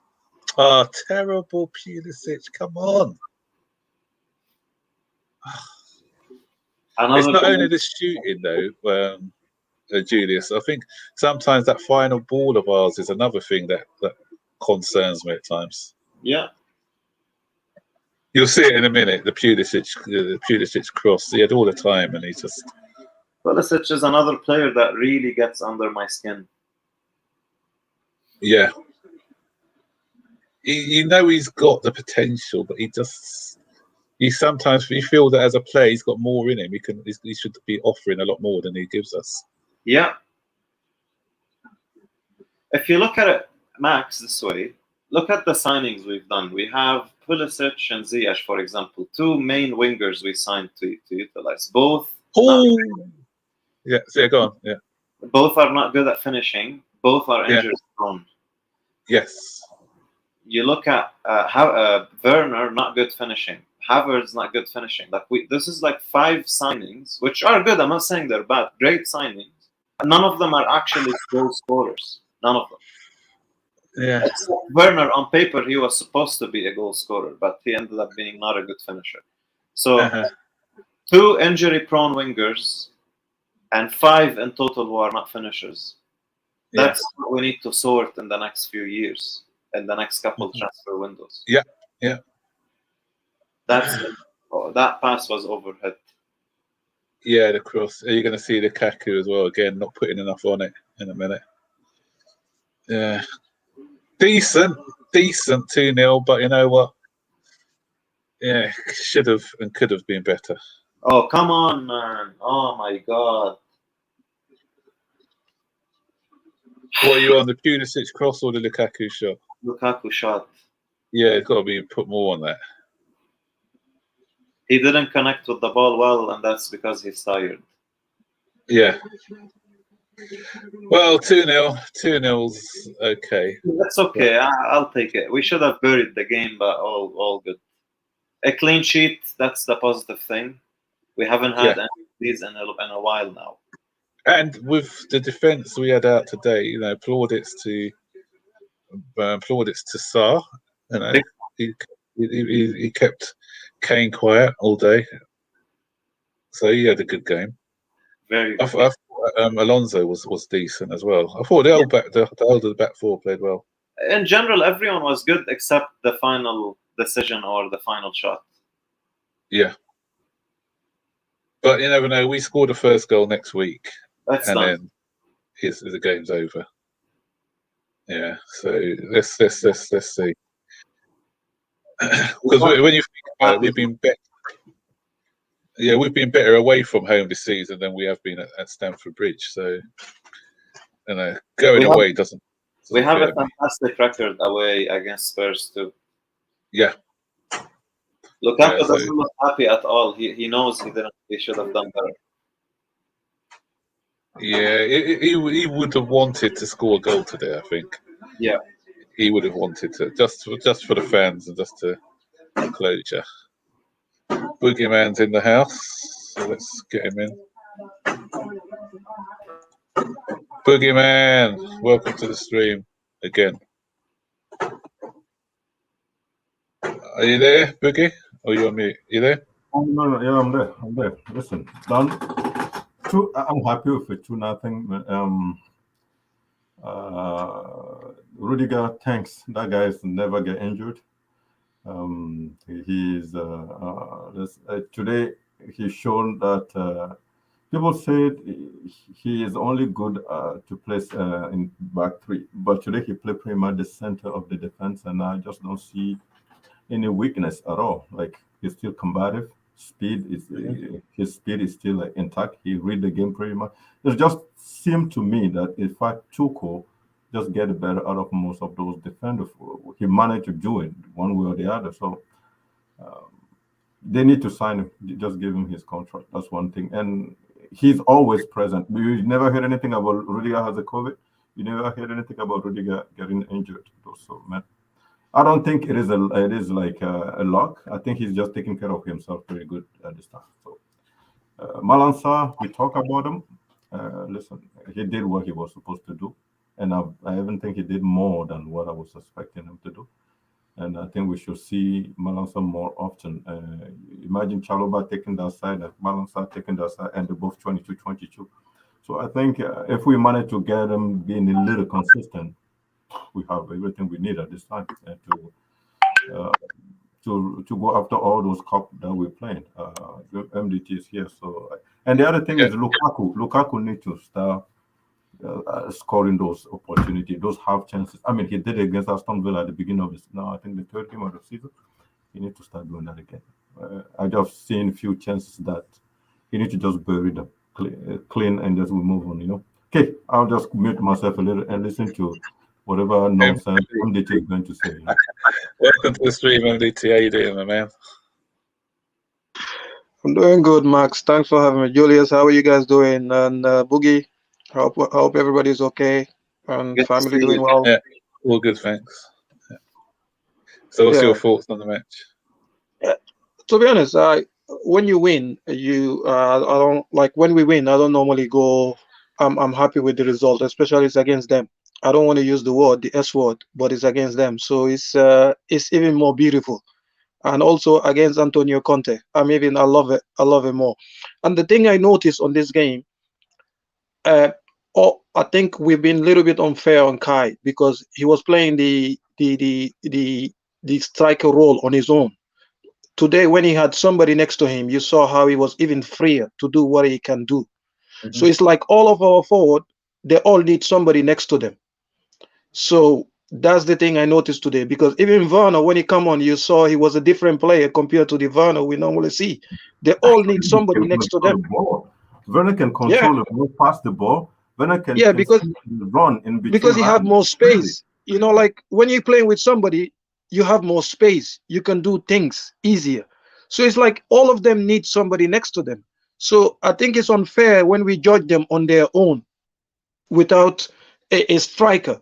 Even Kai with Tammy last season, they have a connection because Tammy was the one standing.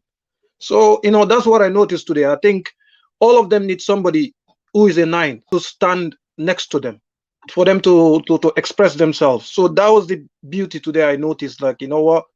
I think we have to be like a little bit like when we judging them to look at it in a more rational way, look at it in a methodological way rather than just being a fan. Because today all of them played well next to a big man. So what does that say? It's telling you that they're not used to playing on their own. That's not the way they play. So which is positive thing, and I'm happy with the result. I think we should have been 6-0. To be honest, if I'm being honest, we should have been 6-0. Yeah, that's what, because Julius was doing the watch along with me, and that's our only issue that we had, is that we just didn't put away our chances. We had a few chances where we should have done better with it. Yeah. So, you know, so that's the only negative. We should have been 6-0. But other than that, also it's crazy what just happened. When the season started, our strikers were the one getting injured. Then he moved to the midfield. Now it's the defenders. The defense, yeah. I don't understand what's going on. It's like he's moving through our team. All our strikers were injured at once. Aspi didn't look too injured anyway. I think he'll come back. No, but have you watched? He's been playing with a strap tie all game. You check it. The tie, his tie was a strap. I think it's a precaution for him to come off. But I mean, like, it's like this season we cost. The strikers were all injured at once. The midfielders were all injured at once. Now the defenders are dropping like flies. You know, it's crazy. But anything we get out of this season, we should be very, very grateful. We have a good manager. We have a good team, although it needs some improvement. But the injury and COVID, if it wasn't for that, I cannot imagine where we would have been without those things. But you know what, we move. We were 4 points on Manchester City, right? And they came back, right? So if it wasn't because of those injuries, we'll still be leading this league. It's crazy what happened to us. It's not fair. I think so. Yeah. So let's bring in Julius, because obviously you're doing the watch along with me. What's your analysis for the match?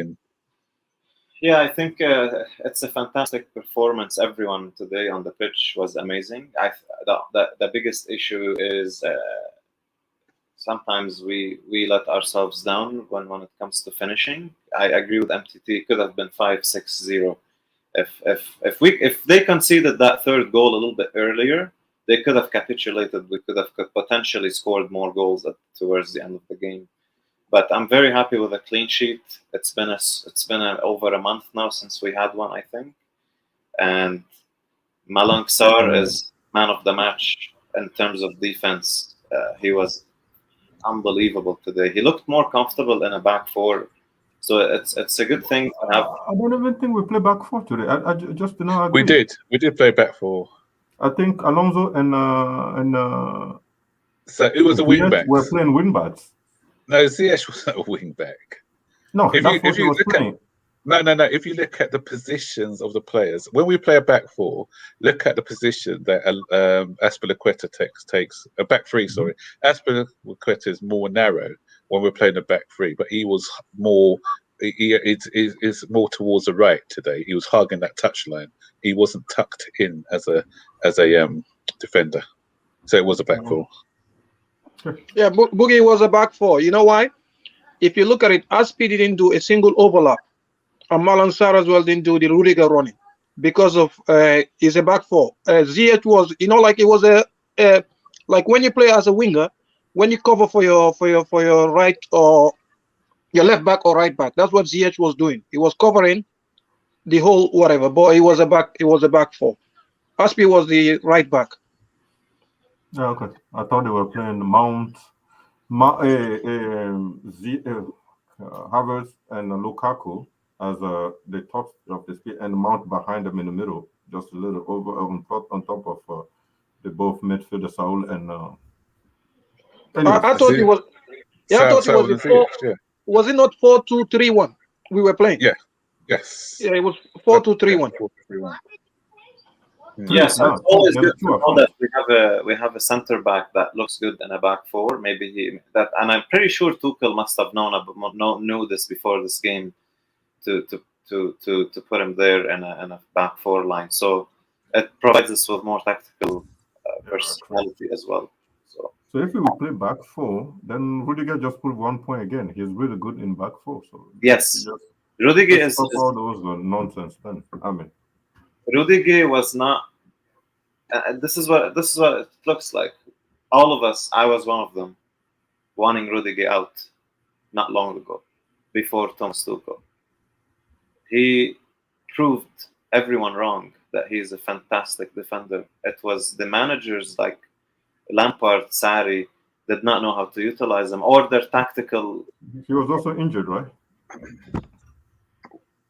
Yeah, but I think with Lampard probably left him a bit exposed because defending we weren't really solid defensively, were we? So it was the balls were coming in a lot quicker under Lampard, because Lampard was more. Was it you said it MDT before? I think I'm not sure if it's you or somebody else, where he wanted to impress going forward, and so not really concentrating on defense a lot. He didn't. Yeah. He didn't. His mantra was, if we attack them or overwhelm them, they wouldn't be like we will score. Football doesn't work like that. I don't know. I think like when Boogie is under 14 coach, isn't it? You can do that at under 14 level, but on a professional level, other coaches see. All you have to do, put the ball, bypass their midfield. You bypass their midfield. You have, under Lampard, our defenders were left 1-on-1 or 2-on-1 on every attack. People forgot that.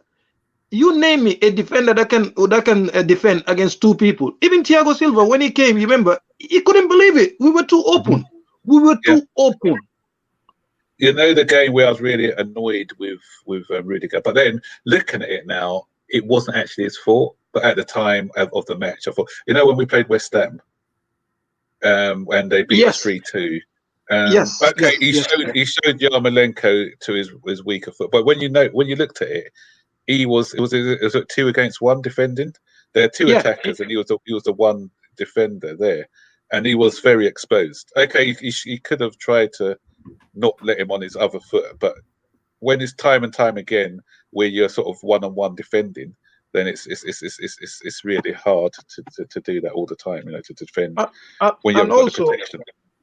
And also, no fans should feel bad about what happened with Rudiger and whatever, because fans, we go by information that we hear. And the management they're the people that leak those information into the media.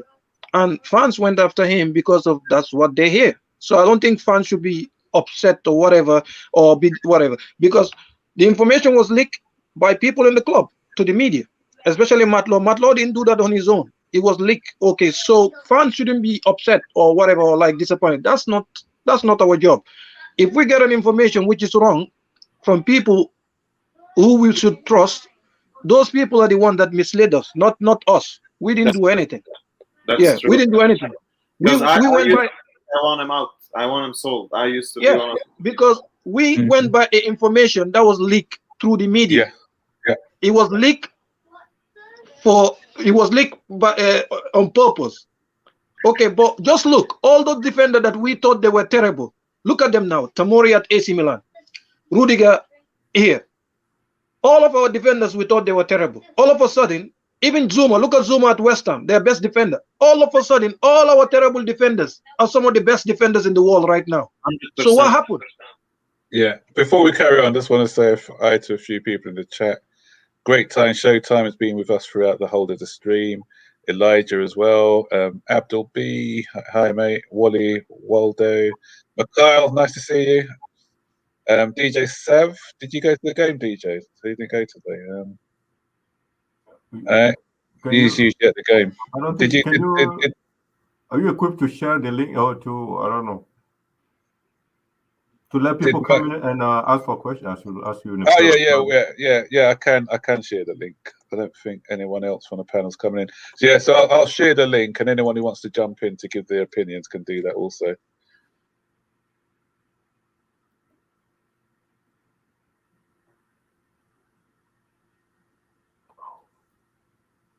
So, sorry, Boogie. Yeah, there's a link. The link's in the chat. You know, we spoke about saying that the strikers, they should work together. Do you think it seems like they've been working together? They've been linking up better. What do you think? The past few games? Yeah, actually, I think Lukaku is more mobile since the last game. And it's pretty much like what we, how we said Lukaku has to stay in the box and score goals. He's not doing that anymore. Now he's trying to mold himself into the front three or front two, mobile and whatever Tuchel wants. So I think he's listening and he's trying to do that. And I think it will just get the better out of him, because every time he takes the ball around that box, with his physicality and his presence, he should be able to just drag a lot of defenders and just score goal. I think it will come. It's going to come. And the good thing about the whole thing is, if you have a defender, a centre back, that handle Lukaku for 2 minutes, then have to handle Havertz or have to handle Timo Werner, his life is not easy. You want to be able to handle one person for 30, or you want to mark someone, the same person for at least 40 minutes. So you get used to it. You study the person, you know how he's moving, you know how he's calling for the ball. But every time you have to handle, how do you say that? The physic guy and then really silky guy, it's not easy for them. So I think we're getting something at this point. But Lukaku should not be worried too much. He will score goals and it will come. I like it. Yeah. So big up DJ Sev. Welcome to the chat, mate. Hey, good evening, guys. How you guys doing? You all good? Yeah, all good, mate. All good. Are you good, DJ? Did you this is probably one of those to go to, isn't it? Oh, mate, yeah, it was. I finished work. Unfortunately, I finished work at 7 p.m. today. I was working from home, so it's easier just to come watch the game. But yeah, it was a great game. Obviously, I'm happy with the result. We should have got more goals, I guess, in the match. But hey, look, we won. We roll on 2-0 to next week's match, mate. But they played really, really well. I have to say, the whole team played well today. Even Saul Niguez played well today, midfield. Yeah, Saul, good. Yeah, he was good today, wasn't he? It was decent. Yeah. But what do you think? Do you think we could have got more though? Is it what might 100%, 100%. Yeah, 100%. We could have got more goals today. I mean, people going about Timo Werner's misses, but to be fair, the first miss that he had, I think it was just him shouldered down. He actually hit the ball, just went wide of the post. And to be fair, for the second one, he's tried to lob the goalkeeper, but unfortunately, he's obviously stretched up and caught the ball. But obviously, Lukaku's glance header to in the first half could have gone. Had it gone not wide, it could have maybe gone in, but it didn't. He obviously didn't get good connection to it. Other than that, I mean, we had, as I said, there was a lot. I mean, Ziyech had a couple as well. I mean, it could have been 4, it could have been 5, but hey, at the end of the day, I can't complain. We won, I'm happy. And hopefully we can go now, turn up at White Hart Lane next week and just do them again and get another result there. I think we're more capable of doing it, but obviously Ziyech went off. I think people are saying it might be a slight injury he had because he was hobbling, but I think from listening to him on his interview, he's done. I think he was asked about it. I think he says he's actually okay. So that sounds good. That sounds good for me at least. Yeah. Okay, guys, we've got over 50 people in the chat. I know this isn't my channel, but do it for our man Mo, who went to the match today. Did he go? Yeah, he went. That's why I'm excellent, covering mate. for him today. He managed to get a ticket. He's gone with Alex. You know Alex. He used to Oh come on yeah, there. Alex, yeah, because managed to he get sent a him- message. Yeah, Yes. he managed to get him a ticket, so he went with him. So, Excellent. guys, smash that like button for our mate Mo. If you haven't subscribed to the channel, hit that subscribe button as well. So when he comes back from the match, he wants to be hit. He's over 9,000 now, so Yeah. give him a present, give him a few more subs. Yeah, so gonna welcome in our friend Bobby. Hey Bobby, how you doing, mate? And what's your thoughts on the game? Hi, Max. Hello, guys. Good evening. I'm Evening, just mate. coming from work, you know. I'm watching the game now, and I'm thinking after 1-0 up, who's that new left back, and what have you done with Alonso? He was decent today, wasn't he? He was good. Honestly, Yeah. what's going on? And also against Tottenham, something else when he plays against Tottenham. Yeah, Yeah. playing against Tottenham motivates him. But you know what it is as well? He knows that we're looking for a left back in this window, so he's probably trying to say, you know what? I'm still I'm in. not doing my Save job your money. Well, I told if you guys remember, Max, sorry, Bobby, how are you doing today? Hope all is well with yourself. NDT, good. Glad you're sounding well now. Yeah. And the family is back, so whether I'm ill or not, they don't care about that. So that's another thing. Yeah, that's the world of the father, isn't it? Yeah. Just there to be Yeah. to be trampled on by everyone. I know. MDT, I know. your family all good, bro? Yeah. Yeah, they're good, DJ. How are you doing today? good. How was the Christmas Nah. with your family and New Year's? Yeah, all good, mate. All good. I heard from the streams that I was listening to, you said about your family. As long as they're all well now, mate, and you're all keeping all well, that's good. Yeah, all good. But with this Alonso thing, to be honest, he's been good for the past 3-4 games. I don't know what happened, but the thing is with Alonso, if you slow the game down and give him time to run, you get the best out of him. If you just check, that's what we've been doing. We move the ball, then let Alonso keep in forward, bit by bit. Before you knew it, he's already there. That's what we've been doing, and it's working for him. And look, Trent, he outplayed Trent. Trent is England's the best, right? Alonso is crazy. But guess what? When he plays for Spain, this is how he plays for his national team. He's very good when he plays for Spain. He's very, very good. Because they play the game, possession, then they let him move freely.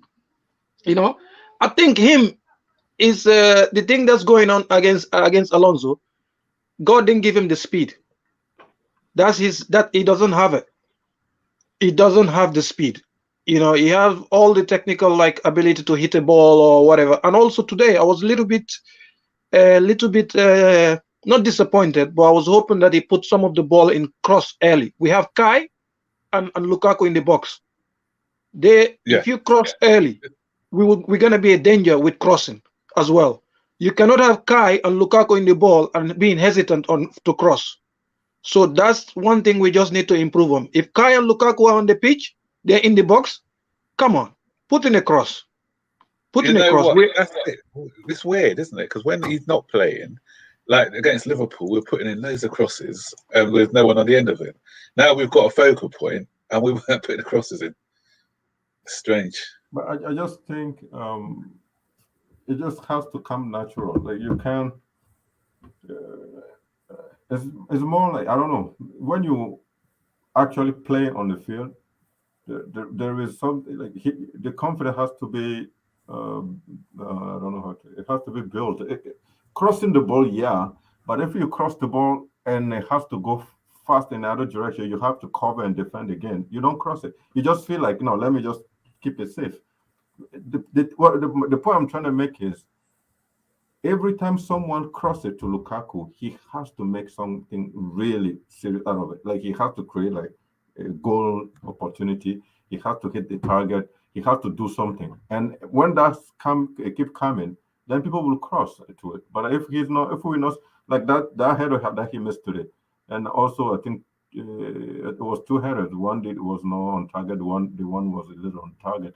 Like those balls has to be a goal. Then people will cross, but it will come with time. But he needs to earn it. It cannot just be cross it. Nobody's going to cross. If he's not scoring them, he has to start scoring them for people to keep crossing. I know there's a contradiction in what I'm saying, but it's just he has to earn it. It's not just be like, oh, you gotta cross it. No, they're not gonna cross it. No. Can we talk about that ball from Ziyech to Werner? Can you hear me? Yeah, what was that? Sorry, Max? I said, can we talk about that ball from Werner to Ziyech? Not Werner, from Ziyech. Sorry, from Ziyech to Werner. Oh. Yeah. Wow. As Red Zuta said, that pass from Ziyech, that was man. That's why I wanted it to go in more than anything, because that pass deserved a goal, didn't it? 100%. And that's the 100%. that is the Ziyech we kind of saw from his Ajax days. Yeah. And Boogie, earlier at halftime, you were saying that he wasn't passing the ball properly. Yeah. What do you think of his second half display then? Ooh, that ball was way too good. Like, I don't know. It was way too good. Like the ball seemed to move this because it goes. It was a beautiful one, a beautiful hit. And I don't know, Werner could have scored that one also. But good job by Boogeyman about Havertz and Lukaku. I haven't watched as far as what you're talking about, but honestly, from what I'm seeing this first half, listen, guys, honestly, I think sometimes we've got to put our emotions in check and take stock of what is actually going on. Because when you think of what this team has gone through, and in many ways is still going through, Chelsea is a very, very, very deadly team. Very. And it's just because we support them, we don't have to face them. This team is damn good. We don't have our main wing back, through which a lot of the play is coming. This isn't a weak side they're playing here. Spurs didn't come out here to mess about. They put some muscle out here. Yeah, and Bobby, one thing, sorry to interrupt, one thing as well, under Conte, they hadn't lost a single game yet. Yeah, and from what I'm seeing, they don't know whether to attack. They're trying low blocks. They can't go through the flanks. They can't come through the middle. They can't. I mean, man, wow. I mean, Tuchel, really, honestly, Tuchel. Oh my God, you've got to give this man a lot of plaudits. We've got one of the best managers in the world for sure. I'll give him 10 years right now. Agreed, mate. Agreed, 100%. Wow. I mean, who could get a team to perform like this? And I haven't seen further on in the game. I know Ruben's on the bench. I know Harvey Vale's on the bench. I know, is it Eric Hall? Something Hall? Forgotten that other kid. So you can see he has a plan. He's bringing in development players as well, and definitely they'll play against Cheltenham. Chesterfield. Yeah. Wow. Yeah, I think so. And as I was doing, I think things gone now, Julius. But when we were doing the watch along, what we were saying is, obviously, had it not been for all those injuries, and I keep harping on about it, had it not been for all those injuries, we will be still challenging Manchester City for the title. Probably even top. Can you imagine, right? Top. This guy has barely been here a year, not even quite a year. Imagine what he will do in 6 years if given the chance. Yeah, are we going to learn from our mistake though? That's when I get. No, I'm not going down there. No. I'm not going down that road. He's here, and he's here to stay. Yeah, but Bobby, next winter, are we going to go through COVID? Yeah. Are we going to do something? Are we going to get injuries? Yeah. Are we going to learn from the fact that when winter comes, we're going to have problem and just? Oh, I see what you mean. Well, I think he will. Remember, Like, this they man need to- is just Sorry. learning the squad. You know, we're comparing him to people like Klopp and Guardiola that have had years to learn the squad, to learn the academy. He's just learning, and boy, does he learn quickly. And actually, padding out the squad properly, I don't think we'll make the same mistake twice. I think Hopefully, I mean, Lampard has the same issue, right? Lampard also COVID and injuries, he ended up getting fired. And this season, if because of Tuchel's system that keep us in the run of all the cups, and also maybe 0.1% of chance to be in the run of the league. I don't know where we'll be at this time. It's just crazy, you know what I mean? So I think next season we should have 5 or 100 bubbles around in case this bubble is one bubble is infected. We open the next one. And well, it depends how Omicron, pans out. It might end up being the thing that gives a lot of herd immunity. But I mean, am I watching a flat back 4 here? Yes. I know that some people thought it was 3, but myself and NDT did say it looks like a 4. Yeah. Yeah. This is a flat 4. So I think that's what kind of fooled, what's his name as well? Conte a bit. Yeah. We came with a slightly different formation. We should not fool around with this guy. Yeah, you see, you don't improve and become solid if you don't have mistakes to learn from. If you understand what I'm saying, if you really think about what I'm saying. But sorry? Yeah, Bobby, I said if you look at what Abramovic has been doing over the last few seasons, he doesn't want to be this higher fire chairman anymore. Because when you think he gave Mourinho so long, I thought he'd have sacked him earlier, but he gave only when we were looking like he's not going to turn it around that he got rid of him. Even Frank, he didn't want to fire Frank. He was giving him time to turn it around. So I don't think but gone are the days where he's sacking a manager like Ancelotti in the against Everton in the changing room after finishing second. Yeah, that's not the sort of he wants to give managers time. The only way that Tuchel will go is if we have a run of poor results and he can't get us out of that run of poor results, and mid-table and doesn't look like we're finishing top 4 or something like that, which I don't think is going to happen under Tuchel anyway. So he's hopefully going to get the opportunity to build his squad. When you think about it, he's not really got any of his players in. Apart, Lukaku's the only one who's got in on a permanent.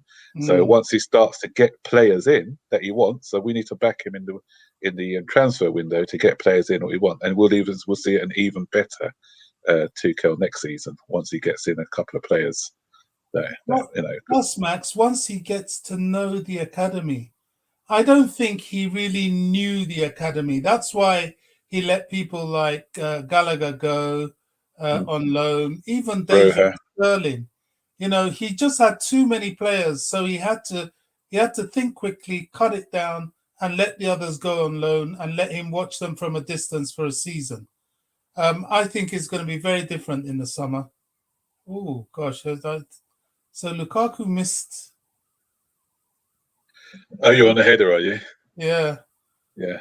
Wow. I'm glad they're not booing him. Although I watch it with the sound turned down. That was a positive for me that the fans gave him a decent reception. That's what I'm saying. Fans won't boo. They'll surprise you. They won't boo him. But that's what I'm saying. That the match going fans are different from your Twitter brigade. Because a lot of people, no, they are there. Because as you saw the Twitter, like, oh yeah, we're gonna boo him, not gonna give him a great reception or whatever. So they don't have the money to go on the stadium anyway, so don't worry about it. People on the Twitter, they don't watch the game. What happened? Did he break his finger or something? He dislocated his finger. Yeah. Oh, right. It was broken. The substitution was a headache, isn't it? It's something to do with And vision he or whatever. dislocated his finger as well. Yeah. You know, it's to be honest with you, I think Bobby, I agree with you there. Tuchel is not the kind of guy that like to like go out and buy whatever. He has this method where you have to look for solution inward before you go outside.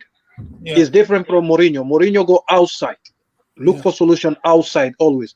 Tuchel is different. Tuchel always look for solution inside because that's the German method.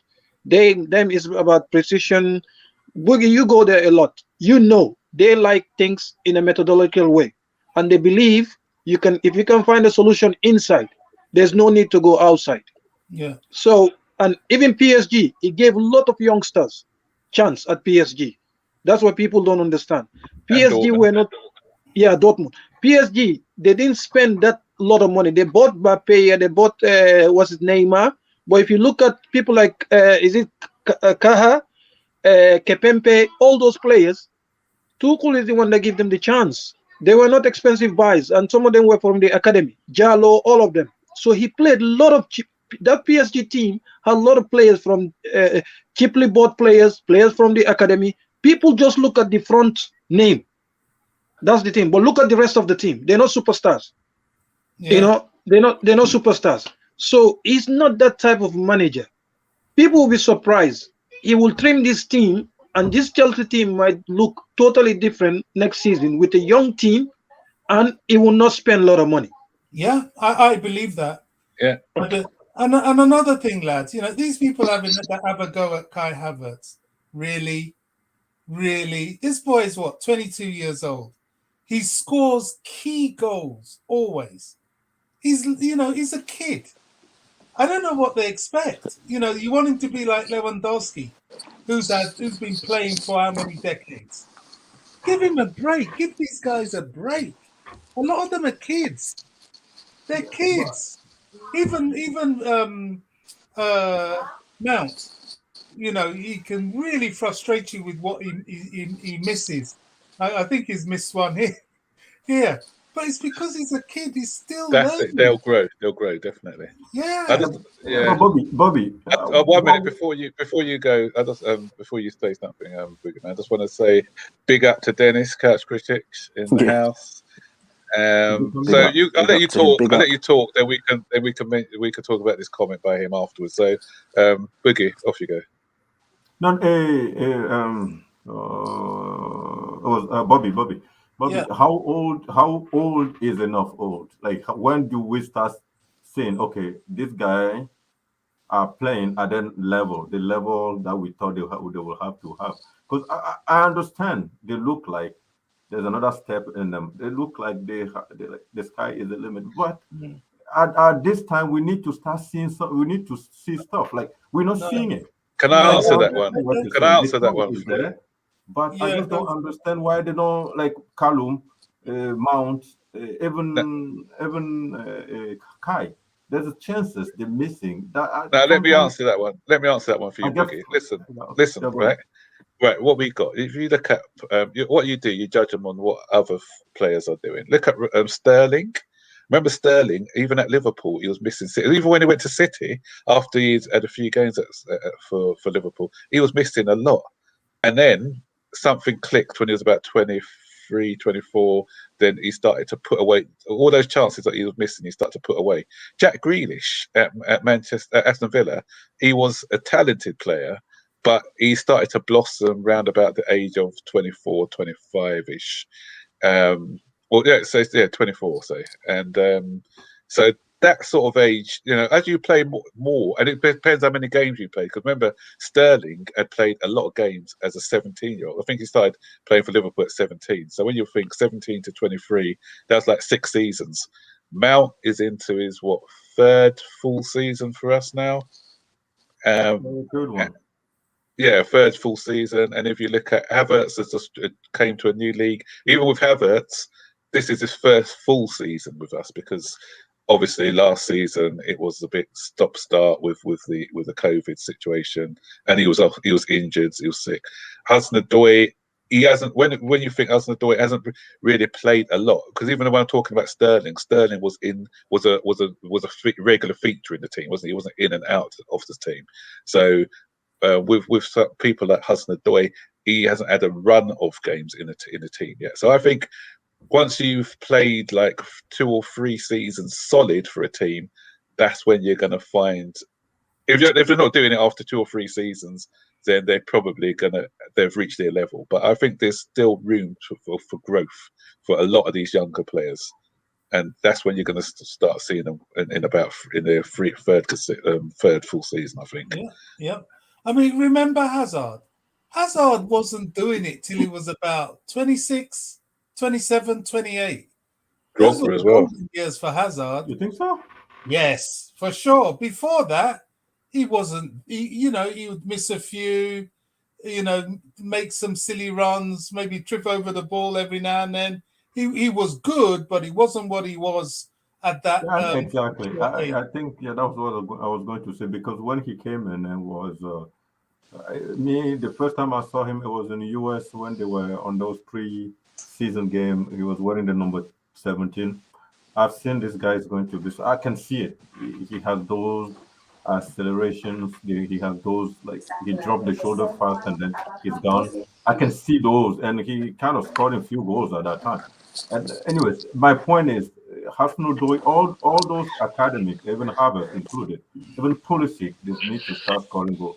Because I understand we have to be patient with them, but come on, how long? Yeah. You know what the issue is as well? We haven't got, especially in the front line, apart from Lukaku, all of them are around about the same age. Mm-hmm.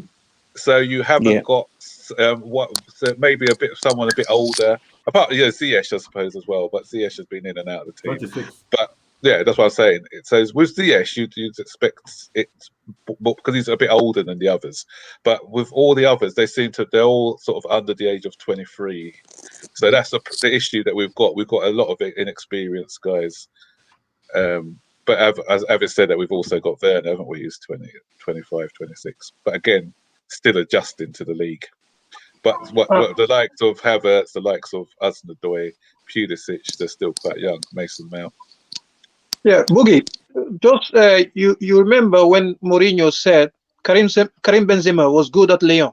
He came to Real Madrid, rising star. Mourinho said, "You don't expect me to go on hunt." What did he say? Is it when a dog, isn't it? Instead of something like along the line, you don't expect me to go on hunt with a dog, to go and hunt lions with dog, because he said Benzema wasn't ready. Karim Benzema or was an Anthony? No, it was Benzema. He said that. He said that to Benzema. I remember comment. Okay, imagine the kid. Before we carry on, guys. Sorry, before we carry on, I just want to welcome Nick Blue to the stream as well. I'll get you in a minute, Nick. So just MDT, if you finish your point. Yeah. So Boogie, you remember he said he cannot go hunting with a dog, to go and hunt lions with dog. So imagine saying that to Higuain and Benzema. He directed to Benzema. And look at Benzema now. He was 21, 22 when Mourinho said that. And Real Madrid, if they listen to Mourinho wanted Benzema out. He wanted to go and buy his proper hunters, players that he think whatever. And what happened? Real Madrid didn't listen to whatever. And you remember Lewandowski at 22. He wasn't this Lewandowski. He was good, but not this good. Yeah. Okay. So sometimes your players have to play. Lewandowski, take him to play, be the main man, miss chances, score some, miss chances. Although, it's different. Benzema, the same thing. So it's either how patient you want to be. Do you want the ready meal? If you want ready meal, you go and spend more money and buy. If you think that these kids can become stars, you give them that game time for them to do. Because Mo Salah, I saw Mo Salah missing, couldn't even trap a ball in the box. Yeah, I was going to say Mo Salah. Yeah, that's what I was going to say as well. So what a mistake that was. Okay. Even Kevin I wish we had the Real Madrid De Bruyne board. and De Bruyne. MDT, we should have had the Real Madrid boards when Jose said, for him to go. They didn't listen. They didn't listen to Mourinho. But Mourinho came to Chelsea and he told us to sell all our talent, and we did. Yeah. Real Madrid didn't listen to him. They refused. They refused his demand. So He what told are you us to guys close the asking? academy, didn't he? Yeah, he what are wanted you to guys- close the academy as well. Yeah. So what are you guys asking the fans? That we have to wait another 5 years without just waiting for this? No, kid to- Boogie. No, I believe next year you will see different. These kids will be different. That's They've why they need our improved support. already from last year. Bobby and MDT last year. You guys said this year. I didn't say that. But guess what, Boogie? They've already improved from last year. Look at. Let me give you an example of improvement. Look at Leroy Sané. Last year he was terrible. The last 2 years he's been terrible. He's been a laughing stock. This year he's one of the best players in the Bundesliga, the whole of Bundesliga, even in Europe. Okay, Serge Gnabry. Tony Pulisic, Serge Gnabry is not even good enough for League 2 football in England. Serge Gnabry, the current Serge Gnabry you see at Bayern Munich, apparently he was not even good enough for Championship. Look at him now. So sometimes you make this is the big mistake people make. If you don't give these young players the confidence and game time, judge them early, it's a disaster. Yeah, it's a disaster. Yeah, who's frightened of Nick Blue? I think maybe we're talking to him. Oh, he's back. I think he's lost connection. So Boogie, give them next year. If they don't perform next year, then you can say, you know what, we've tried, whatever. Boy, these kids, you let them go right now, we'll regret it. But MDT, they have performed this year, and obviously we discussed it earlier. If had it not been for injuries, I still think that we'd have been there or thereabouts, challenging Man City. Yeah, Nick Blue. How you doing, mate? What's your thoughts? Hi, chaps. Hi, chaps. Hey, I Nick. wanted to go. Yeah, hi, DJ. Yeah, Bobby, everyone, Boogie, MDT, the boss. Thanks for having you, Nick. Yeah, I was planning to go to them. I couldn't in the end. Something happened. I couldn't go to the game. I really wanted to, but never mind. I watched it. I watched it on TV. Great performance in the first half, especially. I was really impressed with Saul's comeback, the way he played throughout the game. He was really good. When I saw the lineup, I was a bit, weary. When I saw Saul and Sa, I thought, bloody hell. But because Silva and Kante had, they have COVID. I wasn't scared. I still thought we win, but I was just a bit, God. But when I saw Kovačić on the bench, I thought that we'd be okay. And great performance. Even every player had a good game, really. Even Alonso, he wasn't great, but every player had a 6 and over out of 10 game. I was impressed with Ziyech. For me, he was man of the match. I think one of his best performances was so far. And Lukaku, very good performance. Shame he didn't score. That header could have gone in at another time. But his hold-up play, his pressing even, he was really good. He made space for Havertz. I wanted Havertz to play. We saw how good they can play together. I was really impressed with them. Another thing is the press conference was good, from Tuchel, but I was really, really pleased to see Conte come out and say what he said. I don't know if you saw it. I haven't seen the press conference. Yeah, you should see it. It was really good, great. He talked for 10 minutes. They were asking him all these questions. What happened to your team today? He goes, we played. It's not our team, it's Chelsea. They're so good. We're too far behind them. Nothing but praise for Chelsea. I was really... He talks the truth, man. I love Conte. But he's got a long way to go with these clowns he's got. Like, he knows that. I love when he came in. I feel sorry for him. God, I really feel sorry for him. When he said, I'm not a magician or something, when he first came in. Yeah. After that Europa League game. Yeah, I really feel sorry. He goes to me. Don't forget, we're playing, the best team in Europe. Don't forget the way he talks in Italian, his accent is so good. Yeah, shame about his clowns. He knows that.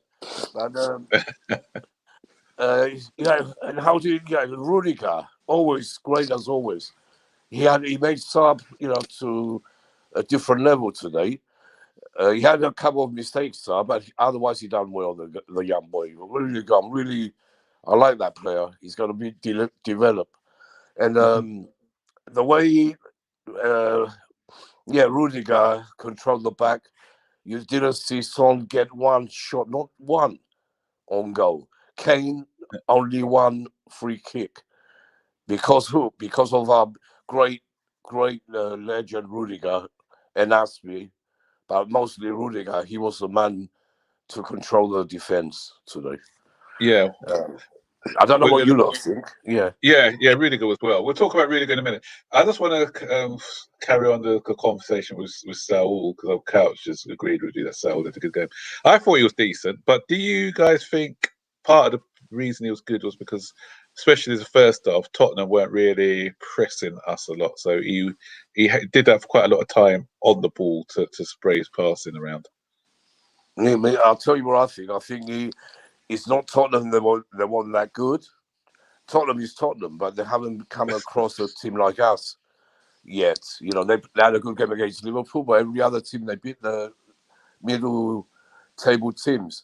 Plus, Saul made them look bad because he was pressing them. He was playing like County in a way for me. Yeah, he was good defensively as well, wasn't he? Yeah. Yes, he was. I was watching that goal again. I thought it was Tangu, whatever his name is. It was Ben. What's his name? Tanganga. Yeah. It wasn't Tanganga. It came off Ben Davis, isn't it? Oh So yeah, it's another great. That's the best goal I've ever seen in my life. What a pass, a headed pass, and what a goal that was, man. I really enjoyed that goal. I was really God. Yeah, I was saying that the Havertz one. That's it. That was his goal, wasn't it? They didn't give it to the other guy, did they? No, that's the second goal he had. Havertz. The first goal. Yeah, the first goal was. But it was Havertz. It was on target. It was going in. Yeah, it was going on target. The second goal was unbelievable from Tottenham. Even Kane can't do that. Two-headed. I'm agreeing with Nick here. Yeah. I'm agreeing with Nick. I enjoy own goal. Tottenham scoring own goal against themselves. For me, it's always better than when we score. And it's MDT. It's always Davis in the end. Davis does his job again. He's scored a lot of own goals against us. Yeah, you remember when Kyle Walker gave? You remember Kyle Walker when he scored a back pass, isn't it? Is it a back pass? He back passes to someone. Yes, that was the best. That. Kyle Walker was Then he went. We always go, but we made them do their mistakes. We pressed them so much. Shame we should have won 4-5-0 this game. Really, the chances we missed. We missed a lot of chances, weren't there? That's what I was going to say. Do you think that's going to come back to haunt us? Then? Do you think they'll come back to haunt us, or do you think? I think we're going to go to White 3-point lane and finish them off. Another 2-0 win or 3-0. I think they're going to try hard, but we're going to pick them off. It's going to be, we're not going to let this go. Tuchel is not that sort of manager. He'd be up for it like he was today. It's unbelievable. I'll give 100%, 100 out of 100 for Tuchel today. Yeah. Like Saul. Saul had a good game today. Okay, a very good game. But I was very. If you guys look, I was very pleased with it. He kept it simple and he didn't force anything when he didn't have to and things like that. For me, football, that's what you do for you to have a good game. For you to settle. But if you look at the midfield, Mount took out Skip, and Højbjerg was trying to close down Jorginho, and Saul was our free man to do the job.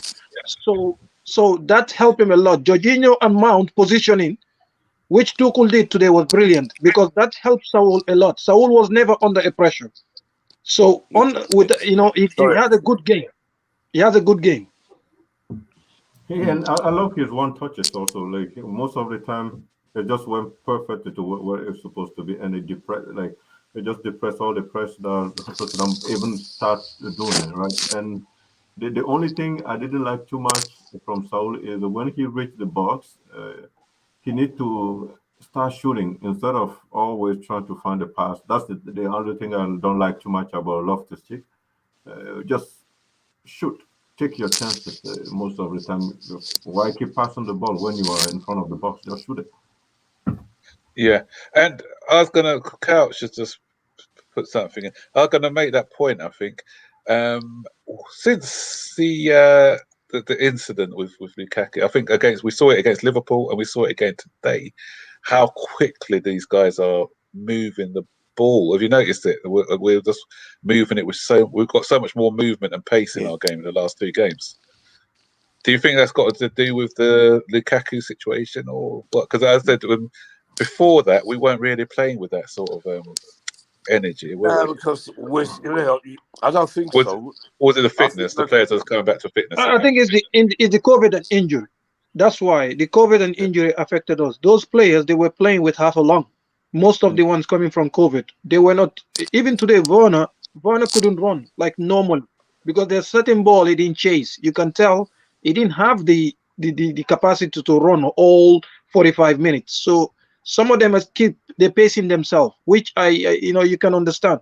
And also today is the first time I saw Lukaku. No, sorry, he did it the last 3 games. He's been playing with anger. The last 2 games, not 3 games. Yeah.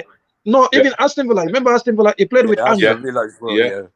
Yeah. So today as well, you can see Sanchez. Sanchez was struggling physically with him. Lukaku he doesn't play with anger. He's always this soft lad. But today I'm seeing that anger in him. I'm like, you know what? That's how you have to play. You have to play with anger. Chelsea forward are too nice. Yeah, you know what I love that time when he won the ball back, when he chased back the ball and he got it with that. So you knew that he was trying to work hard to win the fans back, to let the fans know that he's committed to the cause. You see at the end the fans with banners. We love you, Lukaku. Did you see that? Oh, the singer? No, banners. No booing from no one. Was that you, Boogeyman? Did you fly from Canada? What's up? Did you fly from Canada with a banner? Yeah. I didn't hear you. Say it again. Did you fly from Canada with a banner saying "We love you, Lukaku"? No. I didn't. I wouldn't mind doing it also. But of course. The thing is, listen. Yeah. I noticed something about Chelsea. I will say that again. I just think Chelsea always, or the fan, or they always trying to act like a gentleman, and that annoys me sometimes. It's just sometimes you just have to be a little crazy. And I mean, I've never believed that Lukaku will be booed on the field. If it was Arsenal, Lukaku would be booed. Like if Lukaku was because Boogie, I'll tell you what, because I've never heard. Because everyone knows what a good player he is, what a strong player. When I had someone like him since Drogba, he reminds most of our fans of Drogba, and that's what they love him for. Don't you think so? Fans know that that's not the way. Lukaku's an emotional guy, and if you boo him, you just mess him up. If you show him love, he will get even more determined to do well. Yeah, but only Chelsea fan does that. But is that a good thing? But you're going on like that's a good thing though. It's not. I remember Boué. I'm not sure if you guys. I know Nick Blue and Eric, who's in this? DJ Sav, remember him? And Boué. They left it. Remember that time, MDT, when they had him in tears, the Arsenal fans? Mental issue, Boogeyman. Mental issue. And they just ruined him. After that, he wasn't the same player. He had to leave the club. Yeah. Remember Sol Campbell? Remember when Sol Campbell walked out of Arsenal at halftime? Never. Remember, I went to Portsmouth. Never forget that. Yeah. So Boogie, sometimes you can damage somebody. What's the name of the players? What's the name of the player that was booed by Chelsea fans? Jokanovic. Jokanovic back in the day. Jokanovic? Yeah. Under. Is this Sanisa Jokanovic? Yeah, that's the one. Yeah, And that was then under. But it wasn't relentless. It was a boot. No, he when they didn't called play his that. name, He didn't. when they called his Didn't name have out, they a lot booed, of but games they for didn't really Azpilicueta. give him all the abuse. But Finn got a Yeah, lot of yeah, abuse. that's for different. playing About with a boot. Ebue and Sol Campbell, they were destroyed at Arsenal. I'm telling you, Boogie, you don't know what you can do to certain people. When Sol Campbell walked out halftime and walked out, you remember, and tear his Arsenal contract. The Arsenal contract was Yes, teared. I Yeah, remember at that. halftime. Yeah, I remember that. Yeah, God. Yeah. Yeah. That's good. I Yes. mean, it's a good thing No, to we be part don't. of the Chelsea. We don't boo our players at Chelsea. We don't. Exactly. That's my point. For some reason, I just never saw it, and I didn't think they would boo Lukaku today because it's Now not that's what I really said in our before the DNA. game. Even Yeah. from all week I've been saying it. I've been saying it at We're all. not going to do that, and we didn't. I knew we wouldn't, but And a at lot the of people in the media, Twitter, they were saying he's going to get so much sneaky angle, he won't be able to walk and all this rubbish. But no, I couldn't believe what I was hearing. Nick, Chelsea at the bridge, and you, Max, and all of you, DJ, your own Chelsea fans will turn on you. You start booing, they will turn on you. Yeah, of course. Yeah, 100%. I've done it to a lot of them in the past. Yeah. I remember when Paul Hannibal on the post on when he first come to us, first black player in our team, and the abuse he got was too much. The debut. He made his debut away to Crystal Palace. One guy standing next to me that time because I couldn't take it. It was ridiculous. But then when he started scoring so much goals, they all loved him. They were singing his name in the end. Yeah, but you guys, you're forgetting one thing today. Bob? The most beautiful thing today that happened. Come on. Harry Kane was, I don't want to say the word, when public broadcast or whatever. Harry Kane was something else. Oh my goodness. Oh my goodness. He's miserable. I didn't see him. Oh my goodness. Was Son playing as well? Because I don't think he couldn't hold the ball. Harry Kane couldn't hold up the ball. He couldn't. I have a message for Conte. He's telling Tuchel how to use Lukaku. Now let's tell Conte how to use Harry Kane. How to use Harry Kane. Why can't he mind his business? Can he mind his business? He stopped putting his mouth in our business. Oh my goodness! I can see them. Harry Kane. Harry Kane was stopped by wine together and Tuchel telling Conte what to do with Kane and his team. My goodness! I can see that happening. Did you guys notice? Rudiger was playing him like a kid. Each time he go this way, he nick the ball the other way. Each time, I'm like, I think it's. Oh my goodness! It's not the first time. It's not the first time. Even in the league game, you didn't see Harry Kane. We marked him out the game. He didn't have a chance. Even Son. Every time we play, nowhere to be seen. Yeah, that's what I'm saying. Son wasn't in the game either. None of their attacking three were in the game, really. No, that's why they took Son off and they had to take him off because he couldn't do nothing. Yeah. So have you guys talking about Rudiger? Have you guys heard anything? Because I heard something that he's made that talks are they're going well, going positive, going quite well. Yeah, they are. They are, Max. They are. Yeah, but and I always trusted. I always knew. When everyone was saying he's out, I was be saying, "Oh, bloody yeah!" He's going to say in the end he's going to sign that contract. They're going to. Chelsea know, they can't afford to let him go. They're not that stupid. I've been saying it all the time, and it looks like now they're getting close. Yeah. And Nick, and one thing people fail to understand, if you guys remember, I said this before, Chelsea will give Rudiger what Rudiger wants if we know our financial. Remember, I said after we release our financial revenue. People thought I was being crazy. I'm like, do these people, they don't know how business work. You don't offer something if you don't know your financial state. That's the thing. You remember what I said? People will giving me stick.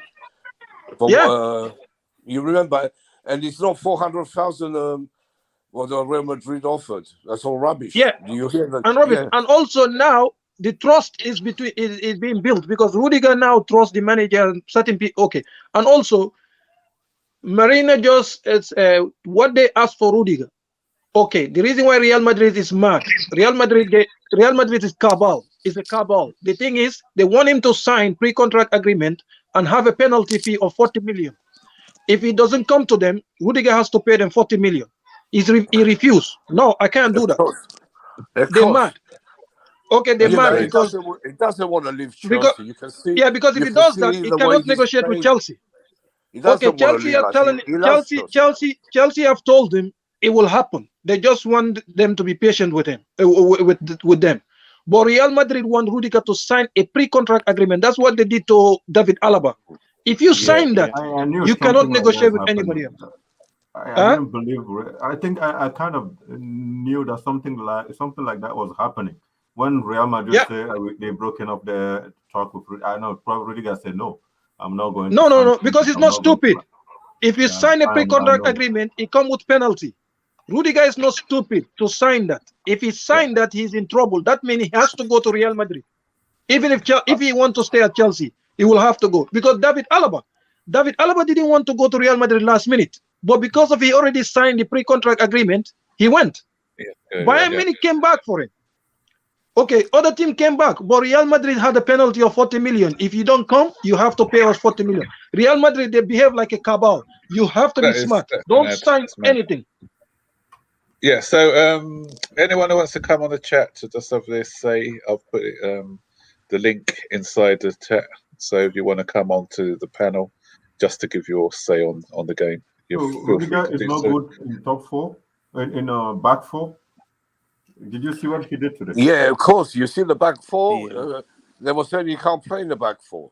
Yeah. Let me just show you guys something here. I'm going to show you guys something. Let me. How do I? And Malang Sarr did quite well. Very well. Yeah, he's a good. He's coming up. Yeah, I'm beginning to think.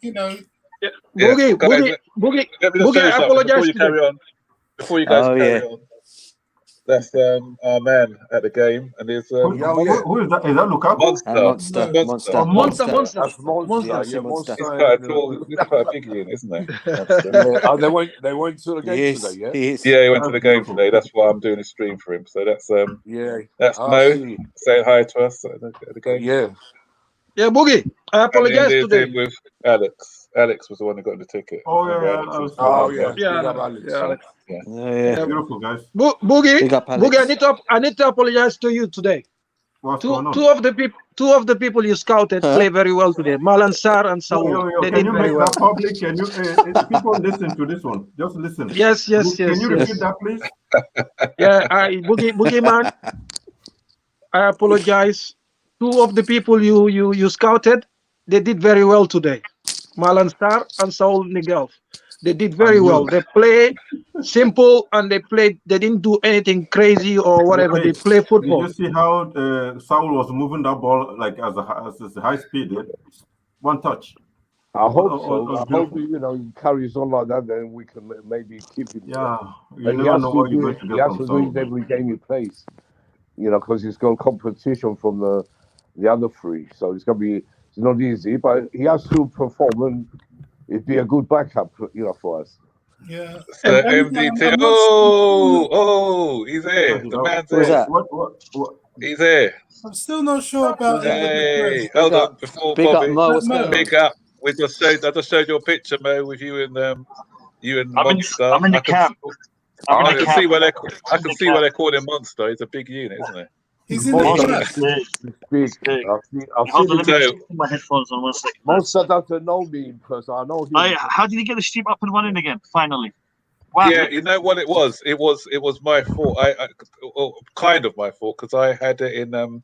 It went into my junk. The authorization thing went into my junk. Yeah. So what I did, okay.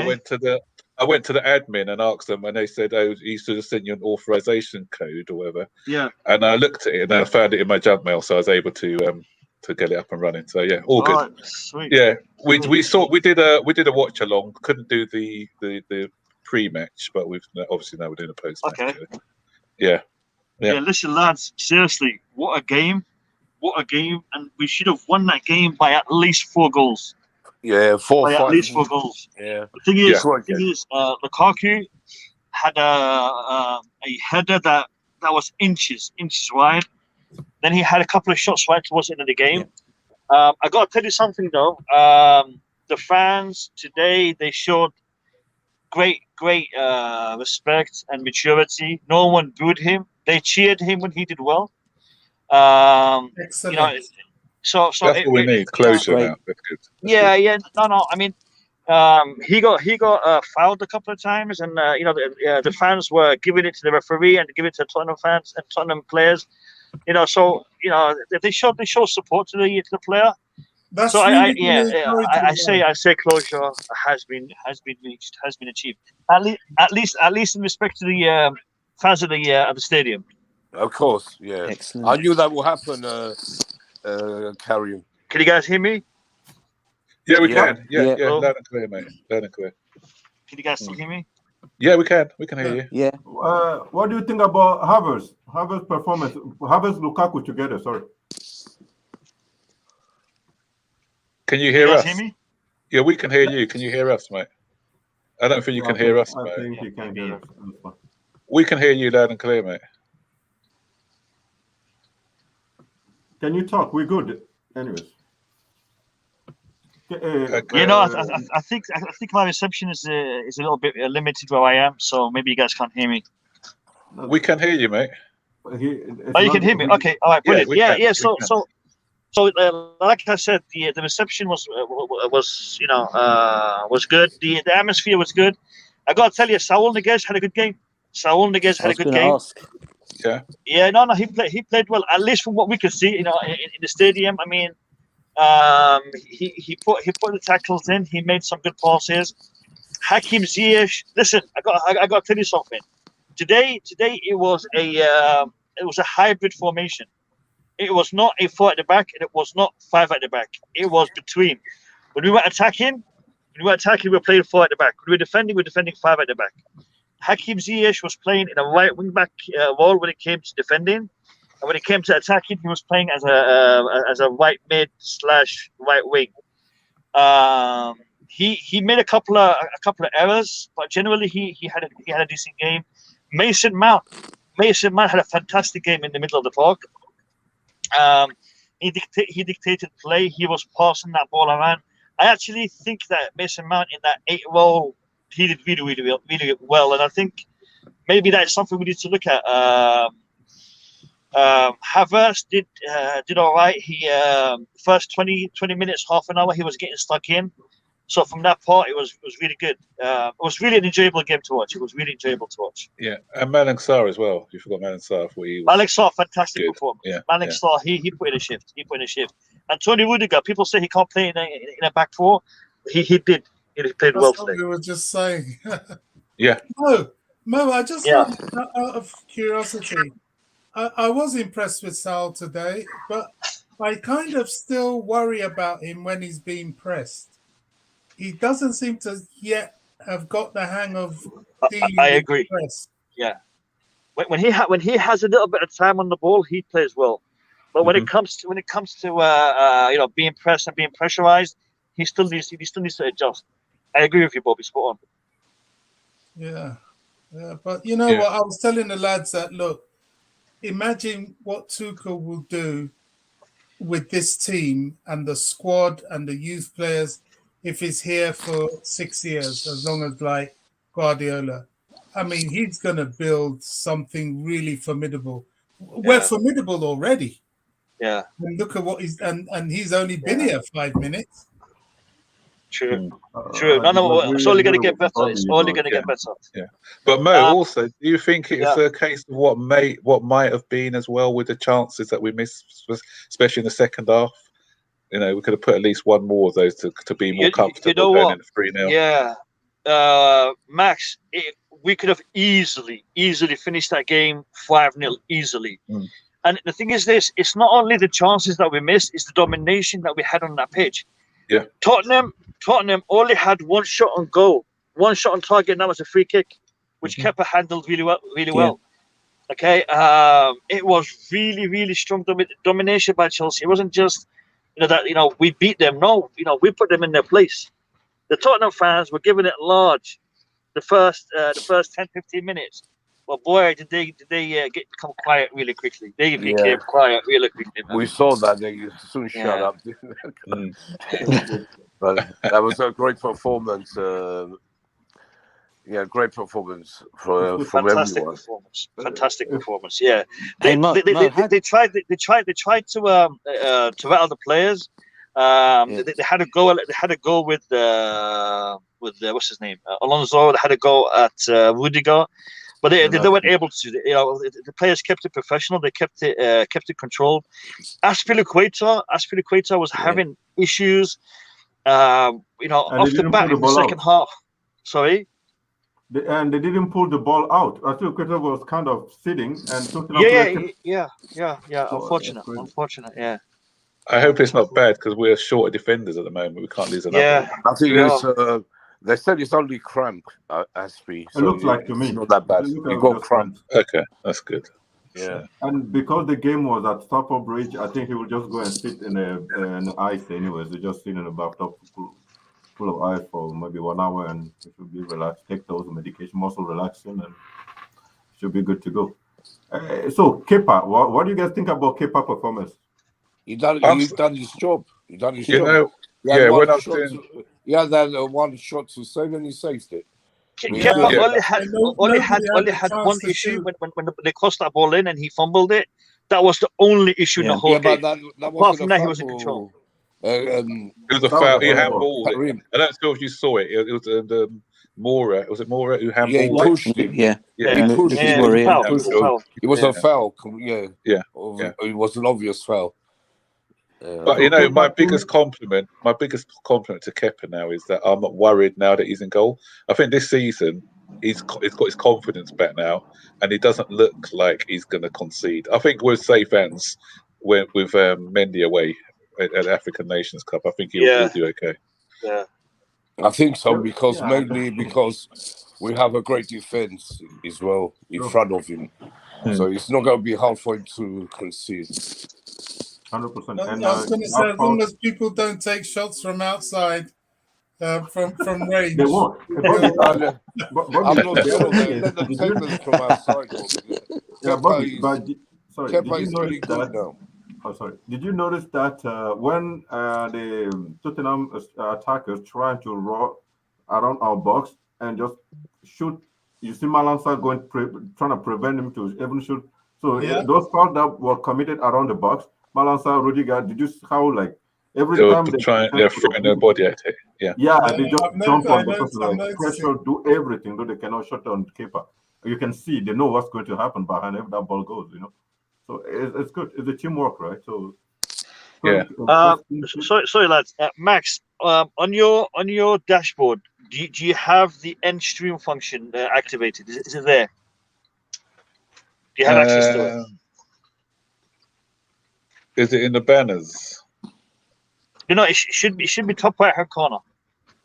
There's a red button that says end stream. Do you have access to that? Top right hand corner. No, I don't. Okay, I might need to give you access to that because thank you very much, boss. Thank you.